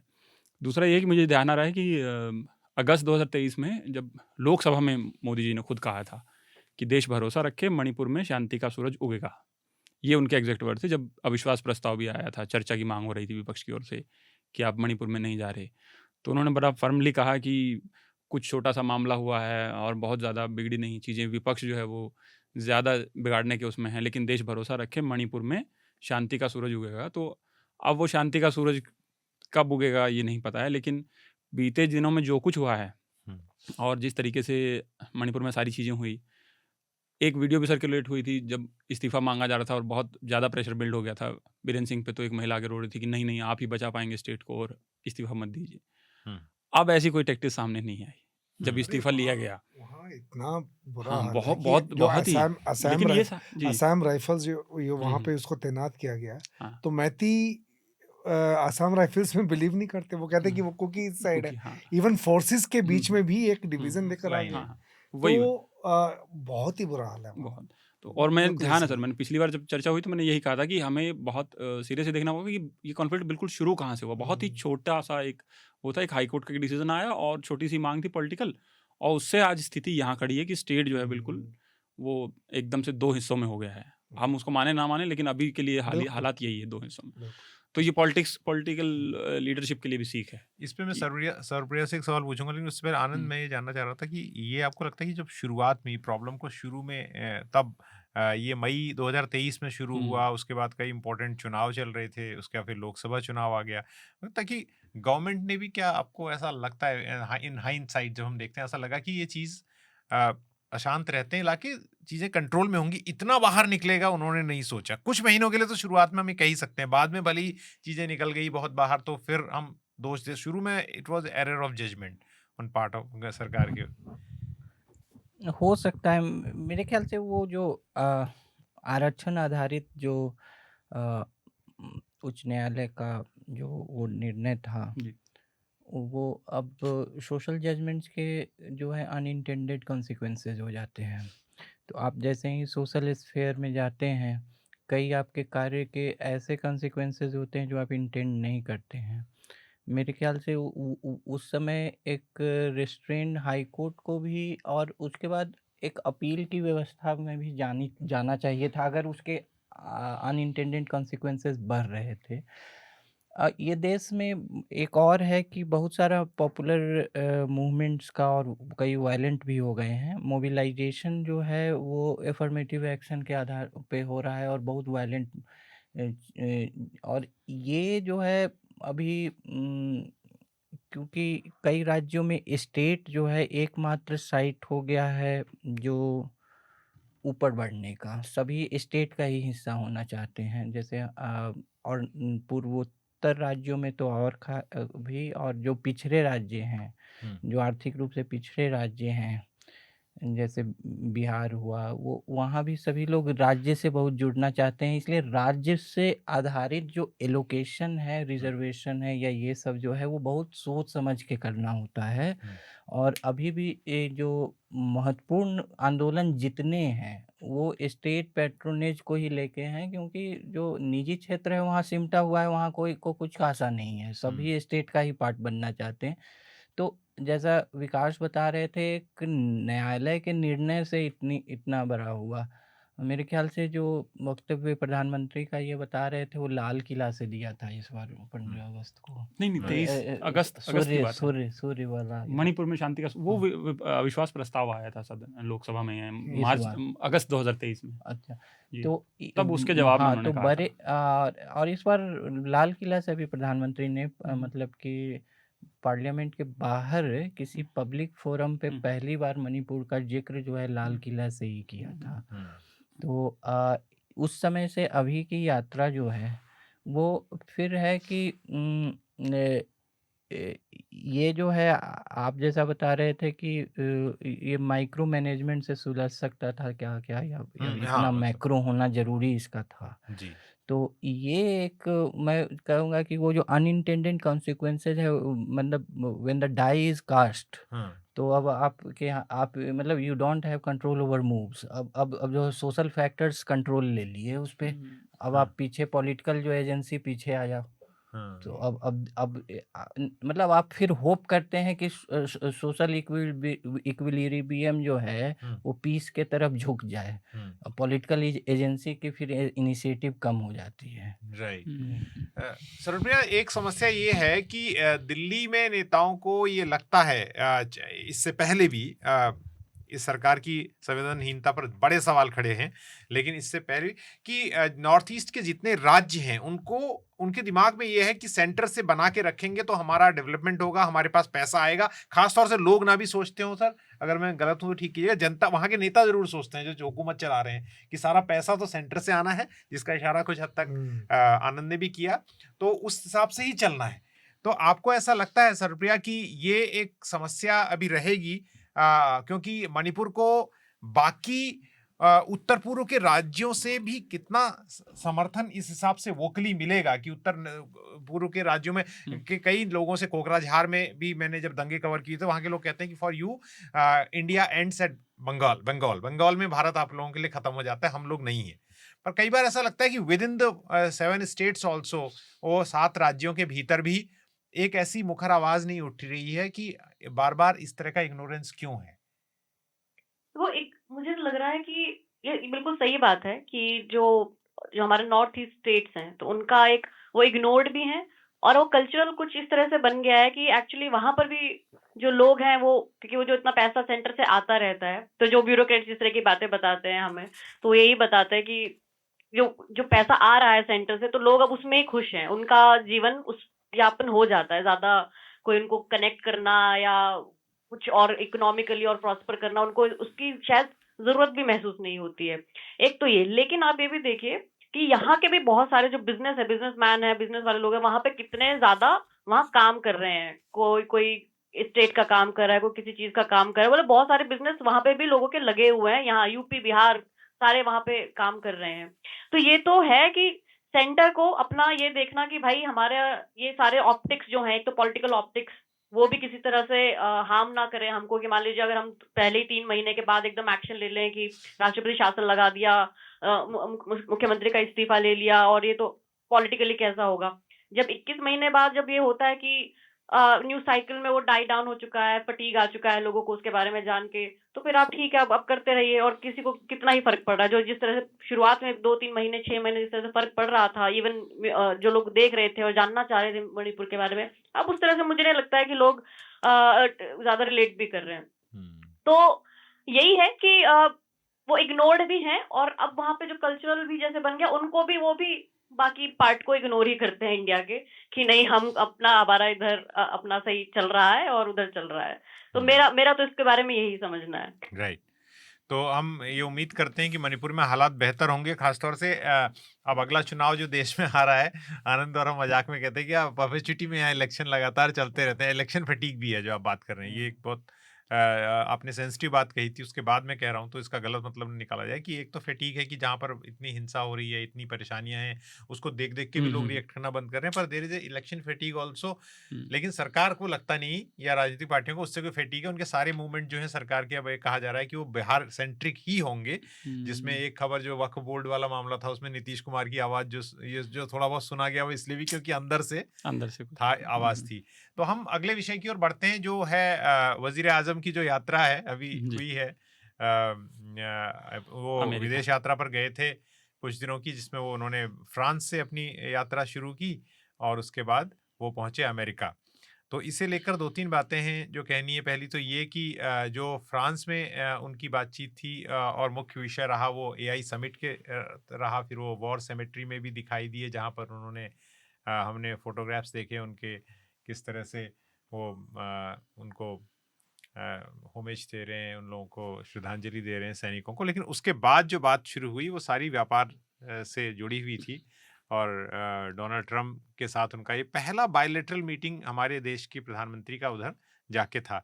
तो कितनी बड़ी ये एक नई सिरे से अपनी इमेज बिल्डिंग जो है भारत की, और ख़ासतौर से जब ट्रंप की विदेश नीति ऐसी है कि वो जो भी बयान दे रहे हैं वो बिल्कुल ही एक एक्सट्रीम पे होते हैं। तो वहाँ पर मोदी ने भी जाके कहा कि मेक अमेरिका ग्रेट अगेन, जो ये एक जो है एक नारा जो है उनको मेक अमेरिका ग्रेट अगेन की जगह मेक इंडिया ग्रेट अगेन जो है ये कहा ना उन्होंने वहाँ पर। दरअसल उन्होंने जब वो बायलैटरल प्रेस कॉन्फ्रेंस हो रही थी दोनों की, तो उन्होंने कहा कि मोदी जी, ट्रंप का नारा है मेक अमेरिका ग्रेट अगेन, हमारा है विकसित भारत 2047। तो इंग्लिश में उसका अनुवाद है मेक इंडिया ग्रेट अगेन। तो कह रहे हैं कि ये मागा कहते हैं, हम मेगा कहते हैं, मागा मेगा मिलके मेगा बन रहे हैं। तो वो जो टर्म कॉइन करने की उनकी आदत है, तो वो मागा और मेगा को मिला के MIGA उन्होंने बनाया। तो मैं वही कहना चाह रहा था कि इस तरह के जुमले जो हैं वो काफ़ी उसमें वो काफ़ी उनको महारत हासिल है और ये काफ़ी कैची भी है लोगों के लिए, जनता के लिए सुनना। लेकिन मैं ट्रेड की बात करूंगा। जैसे ट्रंप बार बार ये धमकी दे रहे हैं सबको, और खासतौर से उनका जो ब्रिक्स को लेके स्टेटमेंट था वो बहुत इंपॉर्टेंट था। वो उन्होंने कहा कि ब्रिक्स में जो लोग साथ आए हैं जानते हैं कि जिस दिन चाहेंगे ब्रिक्स इज डेड, इस तरह का। तो इसमें आनंद आपसे शुरू करता हूँ कि ये जो ट्रेड डेफिसिट की बात है ये कही गई है, जो मैं देख रहा था कि एक मिनट में उसे देख लूँ। यस, US has currently, मैं अल जजीरा की एक रिपोर्ट से पढ़ रहा हूँ, US has currently a $45.7 billion trade deficit with India, with the South Asian country, यानी है इंडिया के लिए बात हो रही है, exporting 87.4 billion of goods to US. Trump, however, has publicly expressed his displeasure with such deficit. तो ये ओपनली वो कह रहे हैं कि इस बात को लेके उन्हें बहुत नाराजगी है। तो भारत के लिए अब लोगों ने सोशल मीडिया पे कहना शुरू कर दिया कि जो भी समझौता होगा वो तो ऐसा ही होगा कि उसमें भारत का नुकसान है, अमेरिका अपनी चीजें बेचेगा, वो पैसा कमाएगा। पर इज इट अगेन हम एकदम जंपिंग हम सॉल्यूशन पे जंप कर रहे हैं या नहीं? देखिए 15-20 साल पहले ये बात ज़्यादा चिंता का विषय हो सकती थी, मेरे ख्याल से अभी नहीं। उसके कई कारण हैं। एक तो है कि जो भारतीय जो विदेश व्यापार है वो ठीक है, वो आंकड़ा सही है मेरे हिसाब से, लेकिन वो देखने का एक तरीका है और एक पर्सपेक्टिव से वो सही है। लेकिन एक है कि अभी पॉलिटिकली मल्टीपोलर वर्ल्ड कहते हैं, लेकिन ज़्यादातर जो अभी परिदृश्य उभर के सामने आया है वो कि अब मल्टी अलाइंड है। जो भारत की विदेश नीति है वो मल्टी अलाइंड है, जो मल्टीपोलरिटी से थोड़ी अलग है। खैर ये एक थ्योरेटिकल विषय है, हम कभी बाद में बात करेंगे, लेकिन मल्टी अलाइंड है। तो putting all eggs in your basket in one basket वाली नहीं है कि सभी जो है अंडे एक ही बास्केट में रखे जाएं। तो वो जो विदेश जो व्यापार है भारत का, फॉरेन ट्रेड जो है वो थोड़ा सा फैला हुआ है। कुछ ऑफ कोर्स कुछ मैग्नेट्स हैं उसमें, जैसे US, चाइना, जो बिग पावर्स हैं। और ये जो समिट आजकल खासकर पिछले कुछ वर्षों में क्या हुआ है कि जो समिट मीटिंग्स हैं, जो शिखर वार्ताएं हैं, जैसे Modi Trump, Modi Putin, Modi Macron, तो ये सब पेजेंट्री हो गई है। तो ज़्यादा एक पेजेंट की तरह हो गई है। तो ज़्यादा जो महत्वपूर्ण बातें होती हैं वो जो डिप्लोमेटिक पार्ले जो वार्ताएं बाद में होंगी, जो नेगोशिएशंस बाद जो में होंगे, अधिकारियों के बीच में तो बात होगी, उस पर नज़र रखिए। उस पे क्या कॉन्सेशंस ले पाता है, नहीं ले पाता है, कितना एल्बो रूम मिलता है, नहीं मिलता है।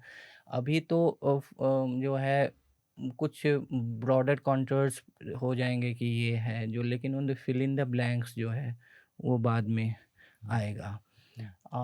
एक तो ये पक्ष है, दूसरा है कि एक तो विदेश नीति का और ये पिछले सरकार से भी इस सरकार में भी एक चीज़ दोनों यूपीए सरकार और एनडीए सरकार दोनों में हुआ है कि जो डीहाइफनेशन हुआ है भारत और यूएस संबंधों का, कि इंडिया पाक जो है अब एक बड़ा मामला नहीं रह गया है। पाक से भारत ने पाकिस्तान से डीहाइफनेट करके यूएस से एक स्वतंत्र संबंध बनाया है कि ये डीहाइफनेशन जो डीकपलिंग हुआ है, अब देखिएगा कि पाकिस्तान, आतंकवाद, ये सब जो है बहुत प्रखर रूप अब इतना इम्पोर्टेंट पाकिस्तान नहीं इतना रहा। नहीं रहा है। हाँ। ये मनमोहन सिंह सरकार के समय भी और उसकी निरंतरता अभी भी देखी गई है कि ये एक हुआ है कि आप जैसे पूरी चर्चा किसी भी अखबार में ज़्यादा बहुत थोड़ा सा बात कहीं कहा टेररिज्म पाकिस्तान, ये एक पिछले 2 दशकों में 2 डेकेड्स में एक नया एक समझिए कि एक बदलाव है ये डीहाइफनेशन, कि अब पाकिस्तान से भारत के कैसे संबंध हैं, इससे वाशिंगटन और नई दिल्ली के संबंध पे कोई खास असर नहीं पड़ रहा है। और इस बार भी वो ऐसा कुछ खास नहीं हुआ, जिसका कि अंतर्राष्ट्रीय संबंधों में जैसे रॉबर्ट क्यूहेन वगैरह कहते हैं कि कॉम्प्लेक्स इंटरडिपेंडेंस, जो एक जटिल जो है परस्पर जो है परस्परता जो है एक जटिल तरह की परस्परता दोनों देशों में एक बिग पावर और एक उभरता हुआ इकोनॉमिक पावर में, इसके कारण हुई है। राइट। तो सर ये हाँ नहीं, मैंने 2007 में एक स्टोरी ब्रेक की थी इंडियन एक्सप्रेस में, तो जिसमें पहली बार डीकपलिंग शुरू हुई थी, जिसमें तवज्जो दी गई थी कि नक्सल एरिया में लोग ज़्यादा मर रहे हैं बनिस्बत कश्मीर में, तो कश्मीर का टेररिज्म अब इतना महत्वपूर्ण नहीं रहा। अब ये सारा का सारा जो थिएटर है पूरा का पूरा शिफ्ट हो गया है नक्सल एरिया में। ये मैंने उस समय की थी। मेरा इसमें दो पहलू हैं इसके। एक तो एक इमीडिएट रिलेशनशिप में क्या क्या चीज़ें इम्पोर्टेंट है, और एक है लॉन्ग टर्म में।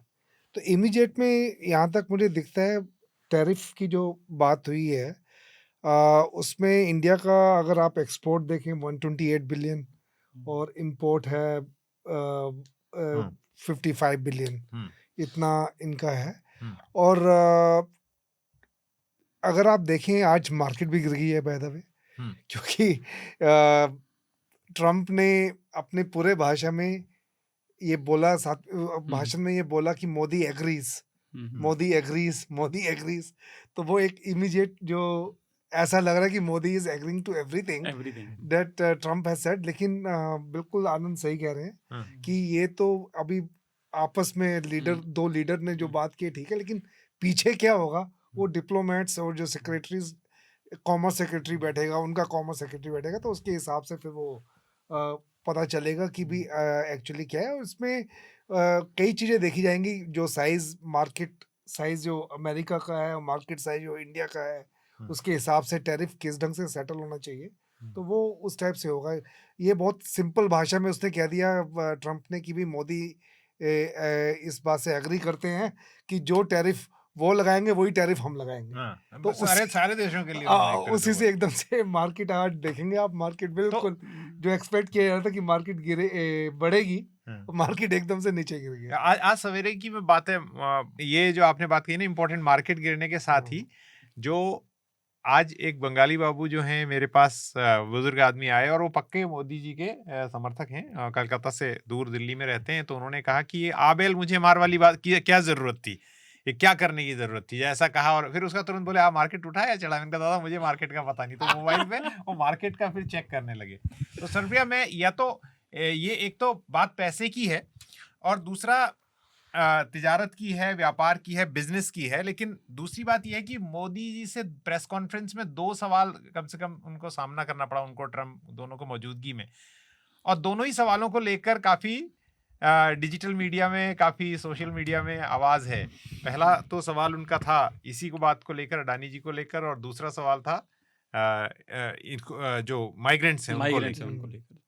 इस पर आपकी टिप्पणी, और अगर आप जो अभी तक बातें हुई हैं उस पर बताना चाहती हैं तो स्वागत है।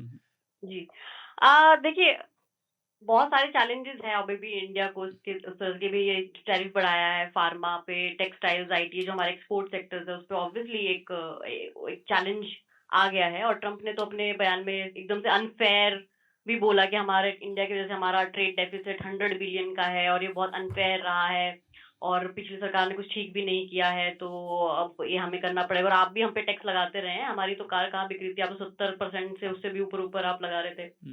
हालांकि इस बजट में उनको पता था कि हमारे ऊपर ये आने वाला है, इंडिया को मालूम था, तो बजट में उन्होंने कम कर दिए थे कई सारे टैक्सेस लग्जरी कार्स वगैरह पे और एप्पल फोन या इस तरह की चीजों पे, कि ताकि भाई कुछ पहले ही वो हो पाए। लेकिन मुझे इसमें लग रहा है कि इसके अलावा स्किल्ड और अनस्किल्ड जो लेबर है उसके लिए, जो क्योंकि इमिग्रेशन और इन सब पे बहुत ज्यादा रिस्ट्रिक्शंस लगा दिए हैं, या जो यहाँ पे आउटसोर्सिंग जॉब से आईटी सेक्टर्स में, उस पे ऑब्वियसली बहुत सारे चैलेंजेस है। लेकिन उसमें इंडिया, क्योंकि सोशल मीडिया पे तो लोग बहुत एक तरफा चीजें करते हैं ना, या तो बिल्कुल ही एक तरफ है कि सब कुछ खराब ही हो गया, या इस तरफ से करते हैं कि भाई सब कुछ मोदी जी ने बहुत ही महान काम कर दिया। तो मेरे हिसाब से दोनों चीजें हैं। मतलब फॉरेन पॉलिसी में हमें इसको इसी तरह से देखना चाहिए कि आप जो पिछले कई सालों से इंडिया और यूएस के रिलेशन में बहुत ज्यादा फर्क नहीं आया है।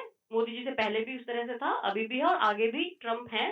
हालांकि वो बहुत ही इस तरह के इंसान है कि उनका कुछ पता नहीं चलता है कि वो किस टाइम क्या बोल देंगे, बहुत पॉलिटिकली करेक्ट रहने में उनका विश्वास नहीं है।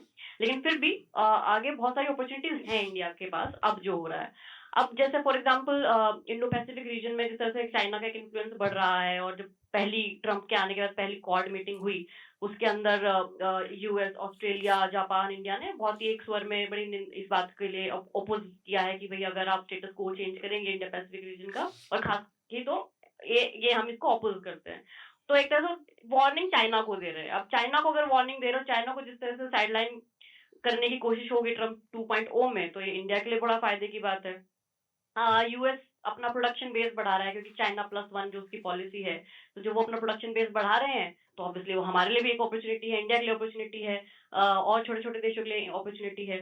तो जैसे एप्पल ने भी अपना काफी काम यहाँ पे शुरू कर दिया, ऑपरेशन बढ़ाना शुरू कर दिया है। बस सिर्फ असेंबली और वो ही सब नहीं होता है, और भी उसको काम बढ़ेगा। तो मेरे ख्याल से ये भी एक अपॉर्चुनिटी है।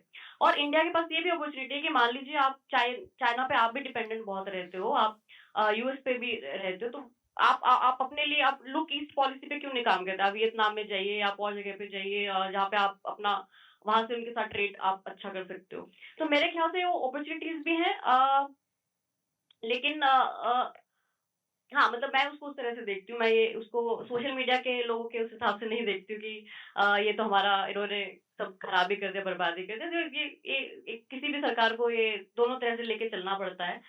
जो उन्होंने इमिग्रेशन वाले पे जो उन्होंने कहा, बात तो बहुत सदी हुई गई है और बहुत लॉजिकली गई है। अगर नरेंद्र मोदी का बयान देखे कि भाई जो अगर कोई इलीगल है वहां पर, तो इलीगल है, तो आप तो नहीं रह सकते ऑब्वियसली। क्या इंडिया में भी अगर आप इस तरह से सपोर्ट करेंगे, तो क्या आप इंडिया में भी इलीगल माइग्रेंट्स को के लिए वैसे सपोर्ट कर पाएंगे, या वैसे उसके अगेंस्ट स्टैंड ले पाएंगे?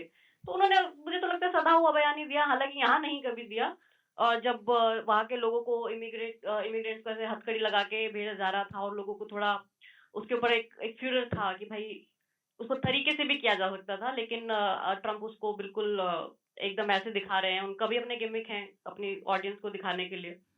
तो लेकिन फिर भी उन्होंने वहां जाकर उनको बयान देना पड़ा जो वो यहाँ देने से बच रहे थे। तो मैं उसको इसी तरह से देखती हूँ। एक बहुत बड़ी डेवलपमेंट भी हुई है। ट्रम्प ने 1 घंटा इससे पुतिन से बात की, 90 और मिनट उसके बाद उसने यूक्रेन से भी बात की है। और इतने उसने बहुत ही 2 टूक बोल दिया है यूक्रेन को कि आपको भूलना पड़ेगा नाटो के साथ अभी फिलहाल, वो आपको आइडिया गिव अप करना पड़ेगा। और दूसरा कि आपकी जो टेरिटरीज ऑलरेडी एक्वायर कर ली है, इसने कैप्चर कर ली है, तो वो वापस नहीं मिलेंगी, इसको करना पड़ेगा। तो नेगोशिएशंस अभी से शुरू हो गए। ये एक इंडिकेशन है कि यूरोप, नाटो, जिसमें यूरोप बड़ा प्रोमिनेंट था यूएस की फॉरेन पॉलिसी में, वो अब नीचे चला गया है। अब एक्टर्स कैसे जो एक बाइपोलर या मल्टीपोलर वर्ल्ड था, अब उसमें सब जगह उथल पुथल हो रही है। रशिया, यूएस का अब कौन से न्यू अलाइज होंगे, तो उसमें इंडिया की एक यूनिक पोजीशन आती है जो लॉन्ग टर्म में मेरे ख्याल से इंडिया कैन बी इन्फ्लुएंशियल, मतलब वो भी हम्म, अपना एक जो मल्टी अलाइन कर रहे हैं, पहले तो नॉन अलाइन कहते थे हम अपने आप को, लेकिन मल्टी अलाइन जो कर रहे हैं, तो उसमें मेरे ख्याल से इंडिया को एक और बड़ी अपॉर्चुनिटी मिली है। Trade and tariff and immigration तो चलता रहेगा, लेकिन उससे भी बड़ी अपॉर्चुनिटी ये है, क्योंकि वहाँ अगर है। चाइना यूएस का फोकस है अब, है, और रशिया नहीं है, और ये दूसरे क्या नाम है, और ये यूक्रेन की रशिया में जिस ढंग से पहल की है ट्रम्प ने, तो मेरे ख्याल से इंडिया के पास एक बहुत बड़ी अपॉर्चुनिटी है। इसमें एक बात ये भी है कि जैसे ट्रम्प के आने के बाद ये भी क्लियर हो गया है, मैं इसको एनर्जी के एस्पेक्ट से देख रहा हूँ, क्लाइमेट चेंज पे उन्होंने जो पोजीशन ली है, उसके बाद सारे जितने ऑयल प्रोड्यूसिंग कंट्रीज हैं, चाहे वो अरब कंट्रीज हों, रशिया बहुत बड़ा ऑयल प्रोड्यूसिंग है, लैगार्ड भी है वो क्लाइमेट एक्शन के मामले में उन देशों में है, वो सब भी इम्बोर्डन महसूस कर रहे हैं। तो चाइना भी सबसे, माफ कीजिए, यूएस भी सबसे ज्यादा कंज्यूम भी करता है ऑयल और गैस को, और प्रोड्यूस भी करता है, और वो कह रहे हैं कि हम और ज्यादा पैदा करेंगे। तो ये मुझे लगता है एक लेवल पर रशिया और चाइना का साथ आना, ऑयल इकोनॉमी को कंट्रोल करना, इस नजर से भी उसको देखा जा सकता है। मेरा सर इसमें ये है कि जो आप कह रहे हैं वो डेवलपमेंट में शायद इसमें एक मेरे ख्याल से जेलेंस्की का उसमें जवाब आ गया है, अगर मुझे ठीक से ध्यान है तो। उन्होंने कहा कि दो लोग फ़ोन पे क्या बात कर रहे हैं, मुझसे क्या बात कर रहे हैं, टेबल पे जब तक हम एक साथ नहीं बैठे हैं तब तक हम कोई भी फैसला एक तरफा कोई एक आदमी डिसाइड नहीं कर सकता, मतलब वो बड़ा बॉस नहीं बन सकता। उन्होंने शायद ऐसा ऐसा कुछ कहा है कि ऐसा नहीं हो सकता कि आपने मुझसे फ़ोन पे बात कर ली, इनसे नहीं, फ़ोन वो पे बात सही कर है, ली, वो और सही फिर है। जब हम टेबल डिसीजन पे बैठे नहीं है तो नहीं, जी। डिसीजन तो अलग बात हाँ, है, हाँ। लेकिन जो है एक फैक्ट कि उसने ट्रम्प ने जो वो डिनाई नहीं कर रहा है, ना ट्रम्प भी नहीं कर रहे, पुतिन भी नहीं कर रहे हैं, कि 1 घंटा बात हुई है उनकी आप इसी इशू पे, हाँ, और वो इशू क्या थे, क्या क्या आया है, हाँ, ये भी आ हाँ, गया हाँ। बाहर। नहीं उसमें अब उसमें मोदी जी ने समझौता कहा। होगा नहीं होगा वो अलग बात है, लेकिन जो पहल करना ये दर्शाता है कि ये जो पहले यूएस एक सुपर पावर, एक रशिया एक सुपर पावर, अब वहां से शिफ्ट हो रहा है। न्यू चल वर्ल्ड रहा और ऑर्डर एक बात की ओर जा आपने रहा जो है बात मामला। कही वो वो ज्यादा कह रहा हूँ। मुझे भी इसमें वो भी काफी इंपॉर्टेंट लगती है, जो एक बात आपने कही कि नाटो कंट्रीज जो हैं, और हाँ, जैसे एक्सिस एक था यूएस का और यूरोप को यूरोप कम का, तो यूरोप अब हाँ। कैसे उसको देखेगा, हाँ, और उसमें भारत के सबसे लेकर। बड़ा जो एलाई रहा है यूके, हाँ, यूएस का हाँ, हर वॉर में जो है हाँ, साथ रहे हैं यूएस के, है ना, तो वो ये सब चीजें आने वाले जो में इंटरेस्टिंग होगा। पर मुझे अभी भी लगता है, मैं कोई फॉरेन पॉलिसी एक्सपर्ट नहीं हूँ, मुझे अभी भी लगता है कि जितना हाई पिच पे ट्रम्प अभी बात कर रहे हैं, जब उन्हें एक्चुअल डील करना पड़ेगा, अभी उन्हें 1 महीना हाँ, अभी भी टाइम पूरा है, नहीं अभी हुआ है, टाइम है। तो he will have to come to उनको मतलब टर्म्स में आना पड़ेगा बात। मतलब उनका रहा है जैसे नेटो,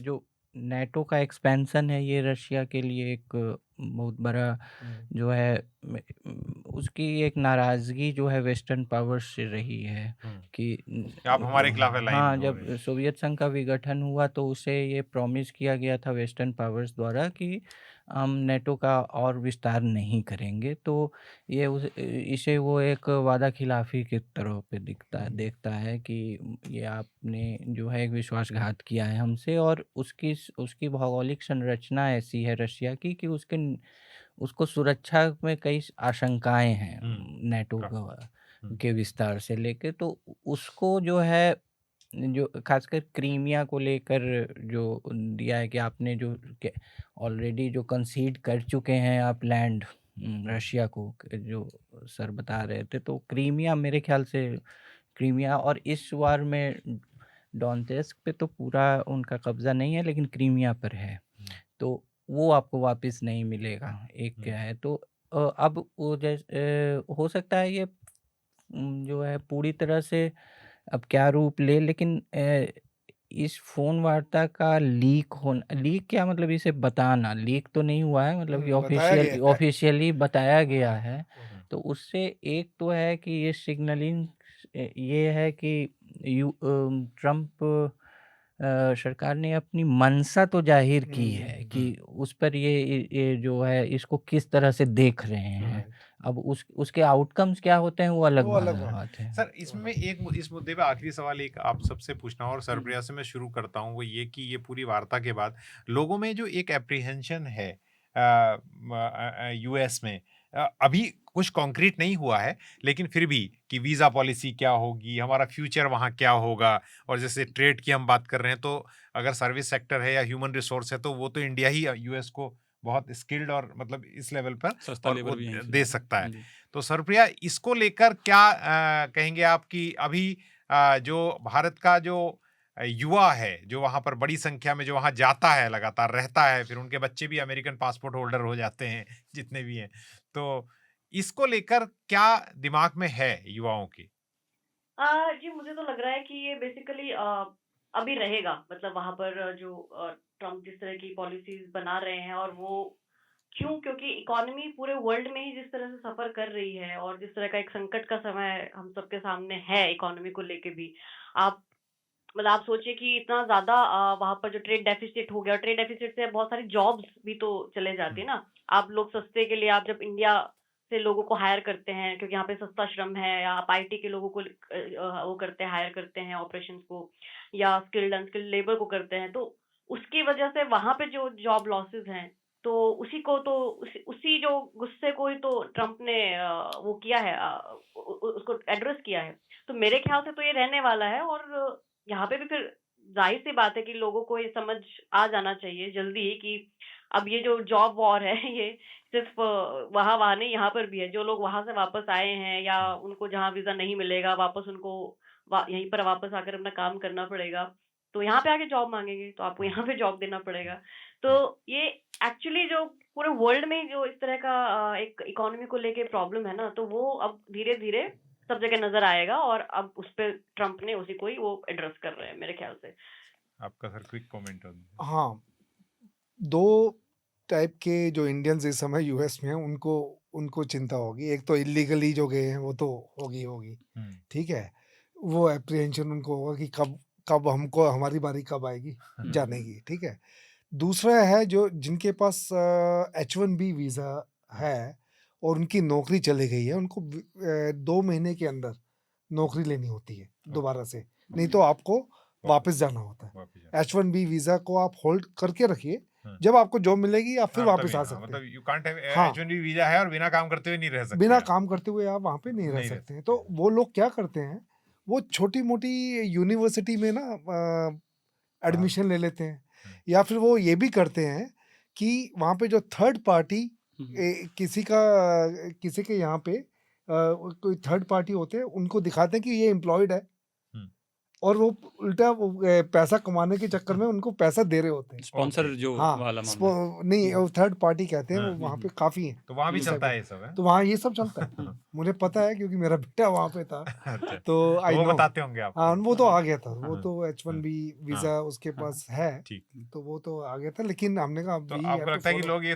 तिकड़ में करेंगे हाँ, वहाँ पे? करेंगे। हाँ। ये करें, ये तिकड़मबाजी चलती है वहाँ पे, तो उन लोगों को चिंता रहेगी, हमेशा बनी रहेगी कि भाई कब और इस उनकी तरह से बारी आएगी। यूएस में कंपनियां, उनका थोड़ा शोषण भी हो सकता है अगर हाँ, मे वो बी तो- वो तो पॉसिबिलिटी। सर, इस पर आपकी टिप्पणी? नहीं, एक है कि संशय के लिए 4 साल भी काफ़ी हैं। हाँ। तो और एक है कि हमने बाइडेन के जीत पे जो आप उस समय जो प्रतिक्रियाएं देखेंगी, तो वर्डिक्ट का ओवर रीडिंग था। ओवर रीडिंग इन सेंस कि अब ये हो गया है, अब ये सूर्य उदय हो गया है, अब ये हो गया है, और वो 4 साल का उसका सेल्फ लाइफ था।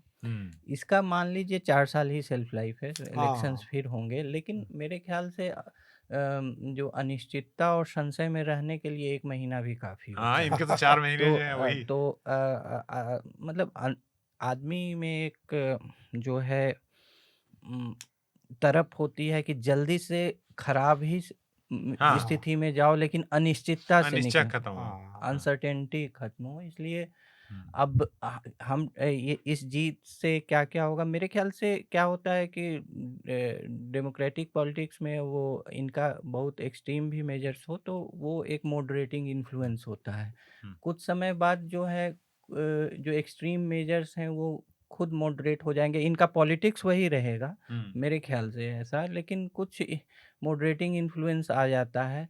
लेकिन जो संशय की स्थिति है वो 4 साल तक रहेगी। इसमें कई लोग वापस आ चुके हैं, कई लोग आएंगे, और लेकिन मेरा यही कहना है कि हम किसी भी मतलब खासकर यूएस में किसी रेजीम को ओवर रीड नहीं ओवर करें, रीड नहीं कर सकते। क्योंकि उसका सेल्फ लाइफ बहुत कम होता है, वो डेमोक्रेट हो या हाँ, रिपब्लिकन हो। ठीक। तो और जहाँ टू पार्टी सिस्टम है, हाँ। वहाँ किसी भी पॉलिटिक्स का जो है लाइफ जो है वो बहुत शॉर्ट हो सकता है, राइट। वो डेमोक्रेट पॉलिटिक्स हो या रिपब्लिकन पॉलिटिक्स हो। जी आनंद, जी विकास, आखिर में आपके राज्य सर, हरियाणा इस- को मध्य में रखते हुए इस पर आपकी त्वरित टिप्पणी। हाँ, हालांकि आज आप हरियाणा कह से रहे थे कि हरियाणा से आज भी आज हम का- 2 लोग हैं हरियाणा वाले, ऐसा हाँ, लग आज रहा है हरियाणा कि का आने बहुमत से- है। हाँ, मैं ये पहले कह आपके रहा था आने से पहले ये कह रहे थे आज हमारा बहुमत है, बहुमत है। मुझे पता लगा सरप्राइज है, तो मैंने कहा लगा कि आज हरियाणा चुनाव का ही नहीं हो बहुमत रहा है तो सर। बहुमत की क्या जरूरत है। हाँ, बताइए। तो कह हाँ, हरियाणा से भी काफी लोग तो आए हैं अमेरिका से इलीगल तौर पे, जो गए हुए हैं। नहीं, मेरे जिले से भी आए हैं, कैथल जिले से भी कुछ लोग हैं।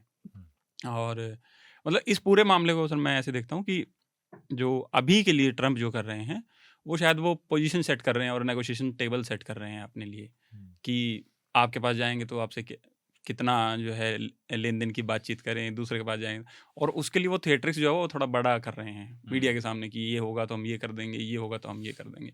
अल्टीमेटली एकदम से आप ऐसा नहीं कर सकते शायद, मुझे जो लगता है।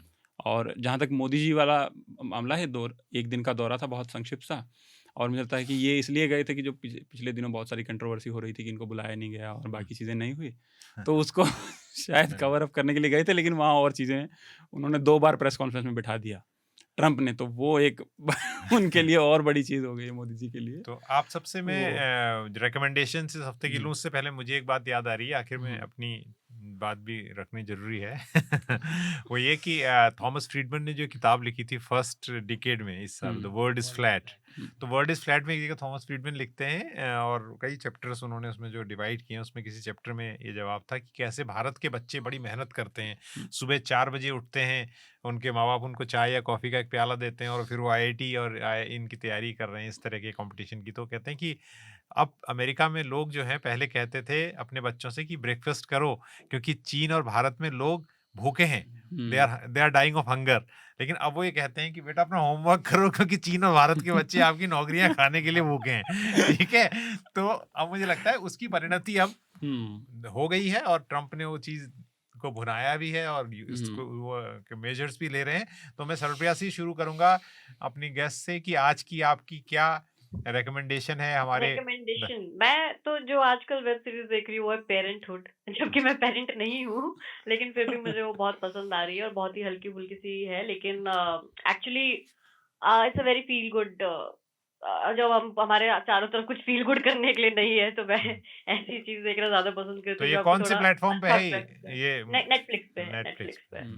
जी। मुझे लगता है नेटफ्लिक्स का सबसे ज्यादा प्रमोशन होता है आजकल। अब क्या करें? नहीं, पहला नहीं, वही हमको ये प्लेटफॉर्म था। हमको ये लगता है कि खरीदे तो हमने और भी सब्सक्राइब किए हुए और भी सारे चैनल, पर जी, जी। ये सबसे ज्यादा इसका है, तो मुझे लगता है इसी को ज्यादा नहीं छोड़ो, क्योंकि इसका ज्यादा पैसा बचता है हम नेटफ्लिक्स का, इसी वजह से। सही लेकिन आप देखिएगा, आप तो पेरेंट हैं, आप पेरेंटहुड देखिए। अरे मेरे पेरेंट, मेरे बच्चे, जो मेरे पास नेटफ्लिक्स का जो कनेक्शन है उस पे केवल एक ही व्यक्ति एक बार में देख सकता है, क्या 2? और मेरे नहीं, 2 तो होगा सर, कम से हाँ, कम 2 हैं, जो भी है मतलब, लेकिन मुझे सही मायनों में वक्त ही नहीं मिलता इन सब चीजों के लिए। चलिए Anyway, आप प्रमोट करता हूँ ऐसा OTT प्लेटफॉर्म जिसपे मोस्टली खराब फिल्में आती हैं, ऑल्ट वाला लेकिन एक खराब अच्छी से आज का जो कंट्रोवर्सी चल रही है, खराब से 2 है, लो इन क्वालिटी और इंडिसेंट। खराब से क्या मतलब खराब माने परिभाषा उल जलूल, ये हाँ। Z5 में खासकर अच्छा कंटेंट नहीं है, लेकिन मेरे एक ख्याल अच्छी पिक्चर आई है मिसेस करके एक अच्छी पिक्चर आई है, वो मेरे ख्याल से केरला में जो मूवी बनी थी उसकी नकल है शायद, रीमेक है। हाँ। उसके कुछ क्लिप्स देखे हैं मैंने, तो वो एक्चुअली मुझे भी बहुत आई लाइक दैट एक्ट्रेस, मुझे वो एक्ट्रेस बहुत पसंद है। किस OTT पे? ये Z5 पिक्चर देखिए, इसने अच्छी बनाई है, जिसने भी ये बनाई है मिसेस के नाम से, हाँ। तो वो एक अच्छा है। और दूसरा मैं ये कहूँगा कि क्योंकि हमने मणिपुर डिस्कस किया है, 1.5 साल पहले हमारी टीम वहाँ पे गई थी, प्रियाली, प्रतीक और शिव, ये 3 लोग गए थे, और हमने 1 महीना वो वहाँ पे रहे थे, वहाँ से रिपोर्टिंग की थी। अगर आप उस रिपोर्ट्स को दोबारा देखें, वो आज भी उतनी ही रेलिवेंट है जितनी उस समय थी। आज भी वही स्थिति है जो उस समय थी, इनफैक्ट थोड़ी सी बदतर ही हुई होगी, मतलब उससे सुधरी नहीं है। तो अगर आप वो देखेंगे तो उससे आपको महसूस होगा कि हाँ कि कहाँ पर है। अभी दिल्ली बहुत दूर है। जी बिल्कुल। जी सर। आपकी 3 आपकी- रिकमेंडेशंस। तीन अच्छा एक ही है, मुझे लगा 3 होंगी तो एक मैं ले लूंगा उसमें से। नहीं, एक ही है। एक मैं रिकमेंड कर रहा हूँ एक किताब। तो जो हाल ही में आई है, वो भारतीय विदेश सेवा के अधिकारी राजनयिक हैं, अभय के, उन्होंने लिखी है नालंदा विश्वविद्यालय पर। तो नालंदा विश्वविद्यालय पे हमारी जानकारी टुकड़ों में है। उन्होंने पहली बार उस पर एक पूरा हिस्टोरिकल नैरेटिव लिखा है। और अब 2-3 साल पहले ये कहना पे लोग वेस्ट में खासकर हंसते कि नालंदा जो है आइडिया ऑफ यूनिवर्सिटी का जनक था। लेकिन अब वेस्ट भी और ऑक्सफोर्ड कैम्ब्रिज में भी ये स्वीकारा जा रहा है कि एक्चुअली ये था नालंदा। और उसकी जैसे कि कोर्टयार्ड जो ऑक्सफोर्ड कैम्ब्रिज में 12वीं 13वीं 14वीं शताब्दी में आया, वो यूनिवर्सिटी का मॉडल, वो एक्चुअली जो है डॉर्मेट्री सिस्टम वगैरह। तो ग्रीक में प्लेटो के समय एकेडमियस वगैरह था, लेकिन मल्टी डिसिप्लिनरी नहीं था, फिलॉसफी और ज्योमेट्री पढ़ाते थे। तो नालंदा जो है वो मल्टी डिसिप्लिनरी, एक ही कैंपस में रेजिडेंशियल और गणित, विज्ञान, दर्शन शास्त्र सब पढ़ाते हुए। तो वो पहले जो है मदरसा के तौर पे वो आइडिया गया बगदाद, अफ़गानिस्तान। तो वो जो है नालंदा के ट्रेंड लोगों ने ही मदरसा का आइडिया वहाँ तक पहुँचाया। और विलियम डैलिम्पल ने भी अपनी किताब गोल्डन रोड जो हाल में आई थी उसमें ये लिखा है, और इन्होंने इसे और आगे बढ़ाया है कि और फिर वो मदरसा का आइडिया वेस्ट एशिया से बाद में यूरोप गया, और फिर हम देखते हैं ऑक्सफोर्ड कैम्ब्रिज बनता हुआ। तो एक नालंदा का प्रभाव जो है इतना दूर तक फैला। तो आइडिया ऑफ यूनिवर्सिटी जो है, तो अब ये सिर्फ बोस्ट नहीं है एंशिएंट प्राइड का कि प्राचीन भारत में ये था वो था। अब ये ऐतिहासिक प्रामाणिकता इसको जो है वेस्ट भी दे रही है। इसीलिए इस नालंदा पे पिछले कुछ वर्षों में ज़्यादा चर्चा हुई है।